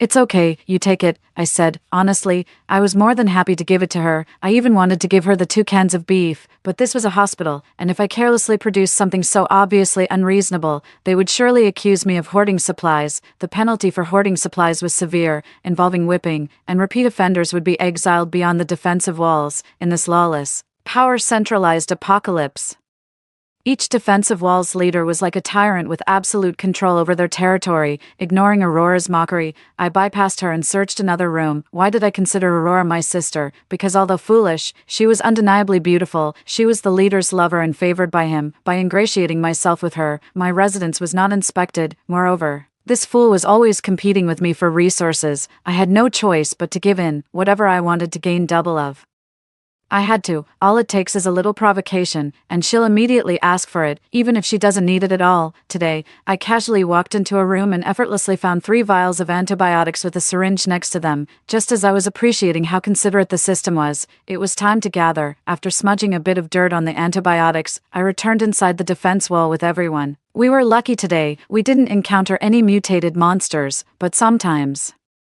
our own kind can be the scariest. Our scavenging team consisted of 24 people, 14 of whom brought back medicine. Those who brought back bandages, tweezers, and scalpels passed if the quantity was approved by the leader. If the quantity was too small or deemed useless, they would be exiled by the leader. For instance, a 63-year-old man with mobility issues who only managed to bring back a few packs of cotton balls and gauze was ordered to be banished by the leader. The leader, holding the register, called out the old man's name and then pointed towards the city gate. The old man collapsed on the ground, clutching his patched-up trousers. Seeing this, I smeared some mud on my face and approached the old man. "Leader, I found 2 vials of antibiotics. I can share one with him." The leader, seated in a high chair, looked at me sideways. I knew he didn't like my personality, but since I always managed to find useful supplies, he couldn't criticize me openly. "Bella, where did you find these antibiotics?" I hadn't expected the leader to ask this, and momentarily at a loss for words, I glanced at Aurora. "Oh, brother, she found them in the pharmacy room. I was right there with her. I found painkillers, and she found antibiotics. It's that simple," Aurora explained, looping her arm through the leader's. With a flirtatious smile, the leader closed the register, patted Aurora's hand, and then told me, "Bella, antibiotics are extremely scarce in this world and can earn a lot of points." "I know, and I'm willing to share." "Then it's up to you." The leader flicked his hand dismissively and walked away with Aurora, who turned back to give me a smug smile. After they walked away, I helped the old man up. "Bella, thank you. It's nothing. Don't mention it." I escorted the old man home, but his children took the opportunity to play the sympathy card. "Bella, look at this useless old man of ours, dragging you down again." Yes, it's already fall, and he doesn't even have decent clothes." I furrowed my brow, watching their performance. "Bella, everyone says you're a great benefactor. You see, yes, Bella, you're rare, beautiful, kind-hearted, and always helping others." As the old man's children laid it on thick, I saw my chance and pretended to be moved. "All right, this time, I'll also give my points to the old man." Hearing this, the 3 of them immediately knelt before me. I slightly curled my lips, choosing not to say anything more. As I walked home, I kept my eyes on the sun. During the material handover earlier, I had only submitted 2 antibiotics. I needed to retrieve the remaining 1 and 2 cans of beef under the cover of night. Hoarding supplies was risky since the collection team was checked upon returning to the city. However, thanks to my connections with Aurora and my reputation as a saintly white lotus, I wasn't searched and passed the inspection smoothly. After getting through, I took the opportunity to bury the hoarded supplies beneath a flower bed. As for the point system devised by the leader's think tank, it was a clever strategy. Our fortress housed over 10,000 people, making food and basic necessities significant issues. Who consumed more or less had to be measured by a standard, contribution points, colloquially known as extra points. My points were always among the lowest, yet it didn't stop me from having enough food and clothing. On my way back to my room, I incredibly found 5 antibiotics in a dog bowl, holding a room heater, and delighted, I tucked the antibiotics into my pocket. It was thrilling to think I had successfully performed 2 saintly acts on an old man. After hiding the items at home, the neighbor lady leaned by my window and handed me a pancake. Eating it, I remembered giving her 500 points, which she had exchanged for a bag of flour, lasting her 3 months without complaint. She was one of the few genuinely kind people I knew, unbreakable except by concerns for her son. At that moment, the neighbor lady hesitated as if she wanted to say something. Didn't encounter any monsters today, did you? You're not hurt, are you? Bella, about that. Your son is going out to collect supplies tomorrow, right? I understood what she meant. Yes, there was work to be done. In our city, besides the routine jobs, everyone from age 10 to 80 had to take turns going out to collect supplies. Even Aurora wasn't exempt. This was another clever yet unfair strategy devised by the leader's think tank. The old, weak, sick, and disabled often didn't return. They were either killed by monsters or murdered by comrades over stolen supplies. Survival was not easy. The neighbor lady nervously wrung her hands, urgently saying, Bella, you know it's a serious crime to steal from a comrade, but my son is just 11, he can't compete with the others. And to destroy the evidence, they might kill him on the way back. Don't worry, I'll go for him. Such were the brutal survival rules of this post-apocalyptic world. After nightfall, using the darkness for cover, I retrieved the cans and medicines back to my room, and my room was no ordinary place. Our fortress was crowded and chaotic, with everyone except the leading figures living in squalor. Due to my excellent scavenging skills, the leader valued me highly. Despite my low points, he had still assigned me a room. The house had a charming, sunlit garden and 2 floors. Unexpectedly, Aurora took an interest in this house. The very night that I gave it up to her, I discovered a massive apocalypse-safe house beneath my cramped room. Who would have thought that beneath a nondescript, shabby house in a poor neighborhood, there lay an expansive safe house? Initially, it was just an empty room, and I had to stock it with supplies myself. Fortunately, thanks to Aurora, who competed with me for everything: wooden stakes, fertilizer, algae, small fish, seeds, I was ultimately able to establish a self-sustaining ecosystem within the safe house. Now, looking around, the shelves of my safe house are mostly filled. Before leaving the city the next day, I used my remaining credits to buy a small knife. However, it was soon borrowed by someone, as they knew I was too naive to refuse. As I had expected, I soon found a handgun just outside. Today's destination was dangerous, a large supermarket where a team of over 100 had gone before and none survived. But we needed supplies, so we had to go. Upon arriving at the supermarket, everyone dispersed with their temporary squad leaders. As for me, I always did things my own way. With strong scavenging skills and good luck, I wasn't assigned to any team and could search on my own. I glanced around the dim surroundings, my hands empty, feeling a bit nervous. Not every attempt at playing the saint worked out. For instance, I had accidentally revealed the handgun I'd found, and naturally, it was borrowed, but their skepticism was understandable. I hadn't shown the gun at all on the way to the supermarket, so why would it suddenly appear there? Moreover, given the supermarket's dangers, even I wouldn't give up my life-saving weapon because of my teammates' doubts. The system judged my saintly behavior as unsatisfactory. This time, I really lost out. Thankfully, I had a system barrier to keep me alive, but it was crucial that no one saw this barrier. I entered the sporting goods section and found little of use after searching back and forth. Between the teetering shelves, I managed to find a baseball bat. I noticed a little girl not far behind me and thought about using her to trade the baseball bat for a more useful weapon. I tried to make my expression more benevolent as I prepared to start my saintly act. Just then, noises from the ceiling grew louder and faster. Suddenly, a group of mutated rats, each as big as a goat with sharp teeth and swift movements, leaped from a ventilation duct in the distance. They hunted in packs, a particularly fearsome sight. I suddenly noticed a hole near the little girl, and at its entrance, a mutated rat with glowing green eyes was glaring menacingly. Then, screams filled the supermarket. Sounds of impacts and gunfire echoed intermittently. Without a second thought, I sprinted to the little girl's side. Shielding her securely beneath me, the mutant rat that had attacked us lay dead on the ground, emitting a foul stench. It had fatally collided with my barrier. The creature was hideously ugly in life and even more so in death. I comforted the little girl, and after she nodded, I handed her a baseball bat. While protecting her, I had covered her eyes to spare her from the gruesome sight. Now, clutching the hem of my shirt, she seemed to trust me completely. Soon enough, a second mutant rat emerged from a burrow, its body low and eyes fixed on me. It let out a shriek and charged. I dodged, holding the girl, and thankfully, the rat crashed into a storage cabinet behind me, from which an AK fell out. Just in time, I picked up the AK and turned the approaching rat into a sieve, followed by a third and a fourth. After the horde of rats retreated, I checked all the cabinets and found a box of magazines. When we returned to the city, everyone envied my AK and came asking for it. I found the perfect excuse that maintained my character without having to give up the AK. I need to protect this little girl. She's only 10 and it's her first scavenging run. We soon reached the city. Everyone was shocked to see me with the AK, but the little girl stumbled through her account of the events. The leader, with a smile, stepped down from the podium and said, "Bella, you may make a request. What do you want?"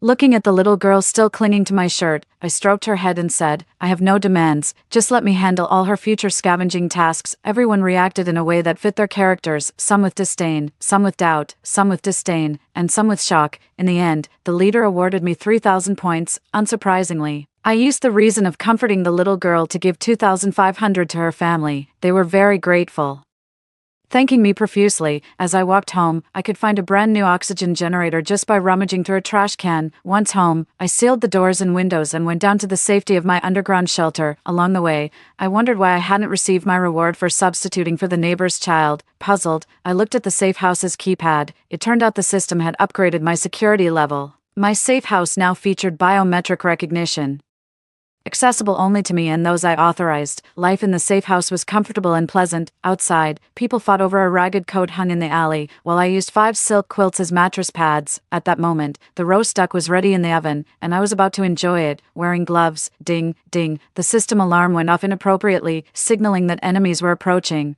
I removed my gloves and changed into my filthy combat suit. Atop the city walls, the leader, with a telescope in hand and a furrowed brow, commanded, "Bella, retrieve the AK you turned in a couple of days ago." Understood. I slung the rifle over my shoulder and borrowed the leader's telescope for a look, only to be startled by the sight of a horde of mutated wolves. These creatures, now the size of juvenile elephants, were far more mutated than any mutant rats. They had 3 eyes, fangs like tigers, claws like lions, and were brutally ferocious and bloodthirsty. All the city's defensive weapons were now amassed on the city walls. The leader had even collected cooking oil from every household, preparing for a fight to the death. Soon, a major battle was imminent. To conserve ammunition, I aimed for the wolves' eyes within shooting range. Among our arsenal were 4 powerful cannons, the strongest weapons we had. When fired, the cannons instantly blew up a dozen mutated wolves. The pack howled and surged forward relentlessly.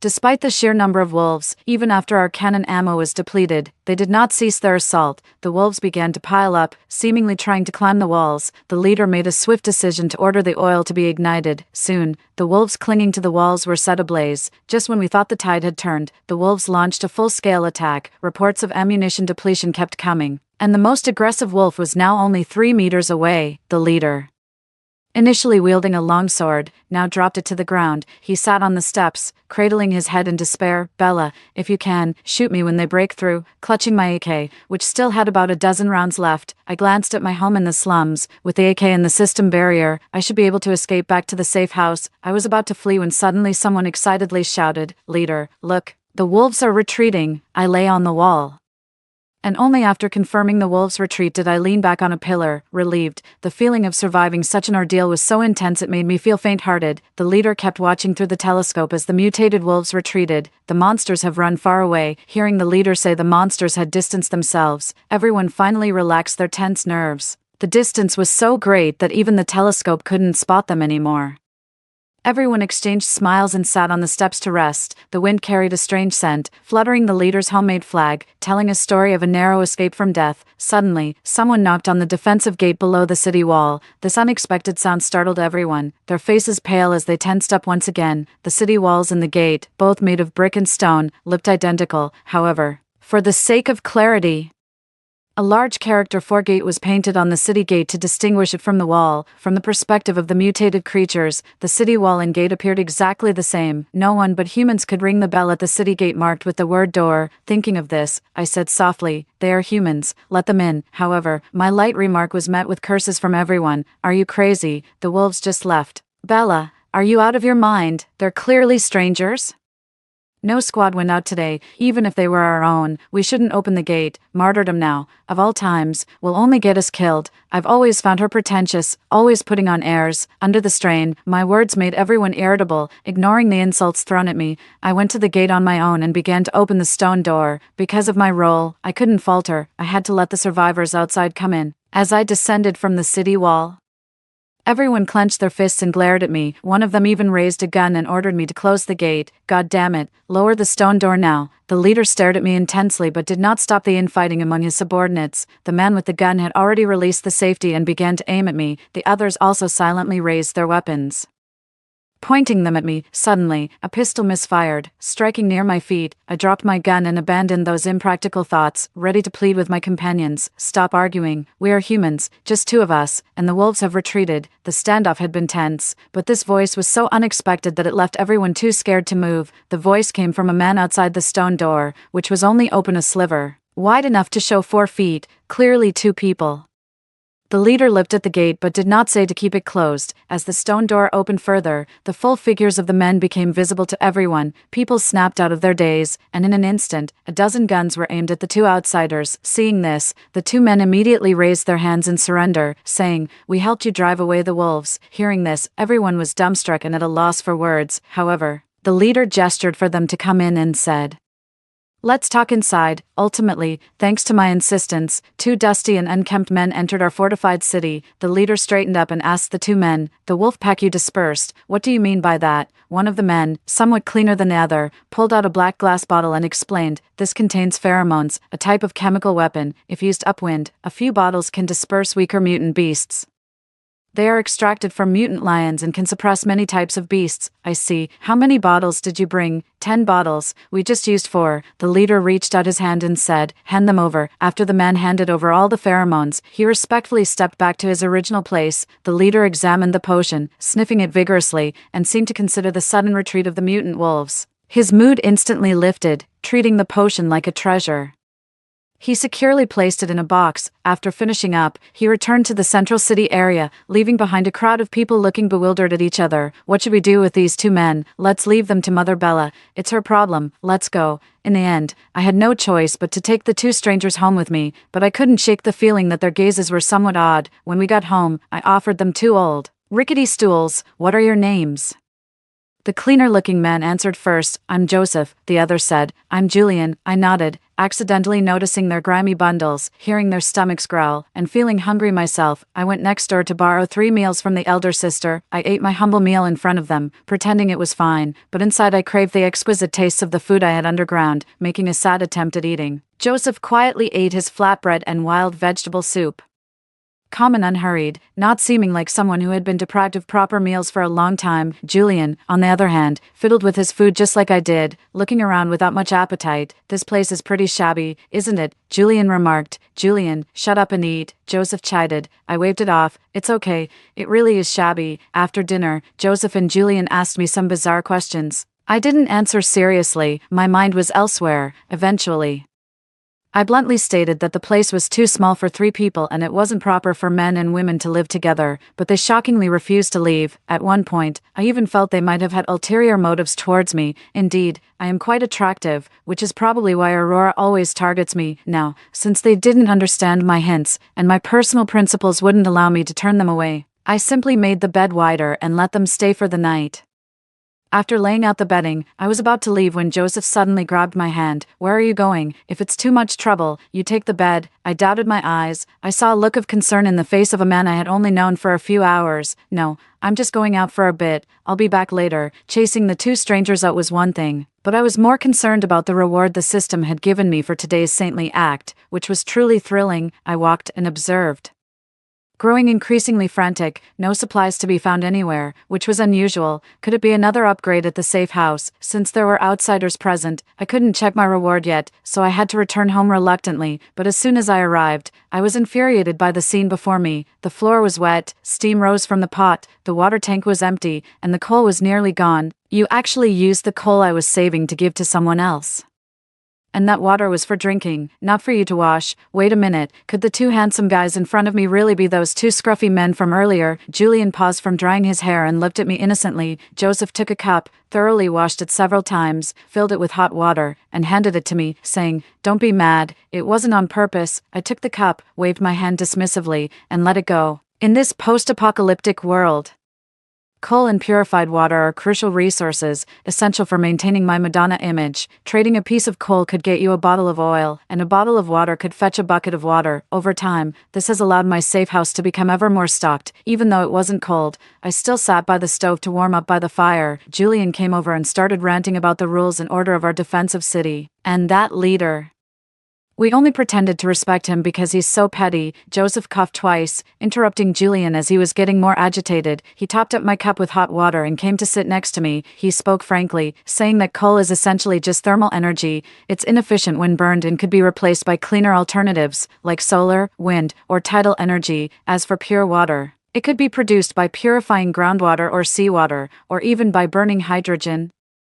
Joseph spoke in a gentle voice, quite emotionally stable as he explained everything. I threw a lump of coal into the stove, watching the warm orange glow, feeling somewhat disheartened. We rely on burning coal for heating and generating electricity. Transitioning to clean energy won't be easy, especially since everyone has grown accustomed to it. Hearing this, Julian rubbed his hands together and exclaimed loudly, "If we don't change, we're doomed. Your defense system is trash compared to mine." Joseph elbowed Julian in the chest, cutting off his rant. That's when I noticed the new badges on their shirts, the same insignia I had seen on an AK I picked up from the supermarket. At that moment, a bold thought struck me. Maybe these two really could change the city. All right, I'll introduce you to the leader tomorrow. The next day, I took Joseph and Julian to the leader's residence. Finally alone, I joyfully planned whether to indulge in a pedal bath or feast heartily first. As I was leaving, boundaryless Joseph grabbed me, bombarding me with his odd questions. "Do you really not remember me? How long do you plan to keep this up? Ridiculous." I shook off Joseph's hand, but he grasped it again, his eyes tenderly shining as he handed me a small, exquisite box. When I got home, I locked the doors and windows and opened the box. Inside was a beautifully crafted necklace. I tossed the necklace on the table. Such artifacts were useless in a post-apocalyptic world. I went down to the safe house and checked everything carefully, but neither the supplies nor the level of security had changed. This was wrong. I had saved two people with a virtuous act, and the system hadn't deemed it unacceptable. So why hadn't I received anything? Disheartened, I went back upstairs. The out-of-place necklace lay quietly on the table. Recalling the way Joseph looked at me, I scoffed at myself. Was my reward supposed to be two male engineers? I kicked over a broken stool in frustration. What a broken system. I wanted supplies, not useless men. Months later, I grudgingly accepted the system's gift. The arrival of Joseph and Julian truly was a blessing. They first improved the boiler to enhance its heating efficiency, then used steam to drill deep wells, and even created a purification system to filter the well water. Today, they were installing blades on the city tower to convert wind into electrical energy. I passed Julian a wrench, unable to help but praise them. "I didn't expect you to be so useful." Julian, facing the light with a radiant smile, replied, "We could even set up nuclear power if you had the right elements and materials here. You guys are really impressive." Of course, I glanced at the setting sun and stretched my neck, relieved that after a long day, I could finally rest. Joseph took off his dirty gloves and grabbed my hand. "Where are you heading?" Without hesitation, I replied, "To do some good." Joseph looked at me with a complex expression for a long while, then said only one thing, "Don't overdo it, make sure to rest." I nodded and walked away. Mr. Gua, the gatekeeper in his 40s with 15 children, held the record for the most offspring in the city. The leader had a policy: 5,000 points per child. Mr. Gua, like a gambler, kept having children and kept earning rewards. Whenever it was the turn of his young children to go out and gather supplies, he would have the older ones go, or simply ask me to take their place. Tomorrow, it was the turn of his son who had just turned 10. Unsurprisingly, when Mr. Gua saw me passing by, he dropped to his knees, pleading for my mercy. I frowned, pretending to be troubled. While he clasped his hands together and spoke of the hardships faced by a 10-year-old boy, I helped him up and agreed to his request. Looking at his beer belly, I felt a chill. He seemed to have forgotten that he was the first to raise a long rifle and pointed at my head at the city gate. The next day, we ventured to search the containers at the harbor. It was a success. I found a set of tools and a first aid kit. Before that, I had intentionally given my necklace to Aurora.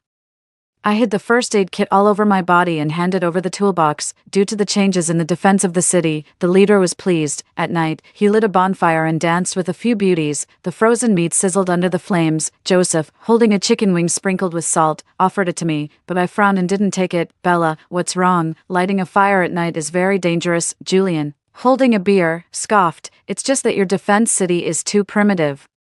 Everyone lives in constant fear. I stirred the fire, listening to Julian's drunken truths, and didn't respond. After the bonfire party, I personally extinguished the flames with a bucket of water. Joseph sneakily gave me 2 roasted sweet potatoes and suggested visiting my home. I threw the sweet potatoes back at him and gave him a piece of my mind, seeing Julian by the side both vomiting and laughing. I applied the guilt by association and scolded the innocent Julian as well. This wasn't a spur-of-the-moment action, but a deliberate one. Lately, I had been too close to them, so close that they insisted on helping me renovate my house. In a post-apocalyptic world, there are no kinships, and these were clever strangers. My safe house must remain undiscovered. For the next few days, I ignored Joseph and Julian, and they wisely didn't presume to help me as they had before, filling in for Mr. Gui's son in the gathering. The system rewarded me with a box of broad-spectrum insecticide, and there it was, my vegetable garden thriving under the artificial sun. I was munching on chips, playing video games in front of an 82-inch screen, occasionally tending to my fish, growing tomatoes, and caring for flowers. Outside, the floods were raging, but I remained steadfast and unmoved. I carried the title of the ascetic Madonna, day after day, month after month. That day, like any other, I put on my modest clothes, carrying the rice I had exchanged from our leader, and deliberately passed by the house of Zhang, the security guard. Zhang was responsible for body searches. His household included 2 daughters, both under 10 years old. He was under a lot of stress. His wife had been suddenly attacked by mutant rats and dragged underground. His elderly parents were at home too, living meal to meal. Lately, he had been pointedly praising me for my beauty and kindness. I understood his intentions, but protocols had to be followed. Before I helped someone, I always weighed their worth, even if they were as greedy as old Mengua. Zhang was repulsive. His hands wandered during searches, particularly over young women, provoking silent outrage among us all. As I was carrying the rice, just as I turned the corner, I was unexpectedly pulled into a dark alley by Joseph. He gripped my hand, demanding, "Why do you always put yourself at risk?" Once I saw who it was, I pushed him away. "Joseph, you're overstepping. That's just my nature." "Nature? What kind of nature? Being a rotten do-gooder, a fake Madonna. That's not the real you." The words fake Madonna hit me like a ton of bricks. I didn't know how he had figured me out, but he was dangerous. Perhaps my look provoked him, as he seriously said, "The rules of this city are wrong. You should be self-sufficient, not venturing into dangerous territories for supplies." Easier said than done. The land here is barren and too small to yield much crop. If horizontal space is lacking, can't you develop vertically? Can't barren land be fertilized? Suddenly, Joseph's questioning overwhelmed me. It seemed I had always passively accepted the rules, whether those set by our leader or the system, without ever thinking of making a change. Seeing my silence, Joseph cupped my face, almost pleading, "Come with me, will you?" At that moment, murderous thoughts flashed through my mind. Staying in the safety of my shelter, I could live out my days. Venturing out during the apocalypse was akin to a death sentence. Was he coveting my safe house, planning to lure me outside and kill me? He was too clever. Cracking my biometric lock might only be a matter of time. I couldn't take the risk. Dropping the rice, I touched the dagger at my waist. Looking into Joseph's earnest eyes, I was undecided. How should I kill him? Acting here in the city was too risky, and could easily break my carefully crafted persona, but as the saying goes, a long night breeds many dreams. Suddenly, the city's defense alarm blared again. Everyone sprang into action, and the once quiet alley was now flooded with people. I glanced at the ground where the rice from earlier had mysteriously disappeared, likely taken by someone. Joseph and I were close to the wall when I took the opportunity to slip away from his grasp and followed the crowd to a wide avenue. At the end of the avenue was the city wall, which I climbed to observe the surroundings through a telescope. The enemy was not some kind of mutant beast, but humans. Such a sight was unfamiliar to everyone. In our limited understanding, the world outside was fraught with dangers. There were groups of mutant rats that moved swiftly and could suddenly drag a person into their burrows. There were also mutant wolves with sharp teeth and a brutal lust for killing, as large as small elephants, and violently besieging cities. It was unthinkable for weak humans to venture into the wilderness. In my heart, I cursed. Stupid leaders dancing around the campfire with beauties at night. What a mess they've made.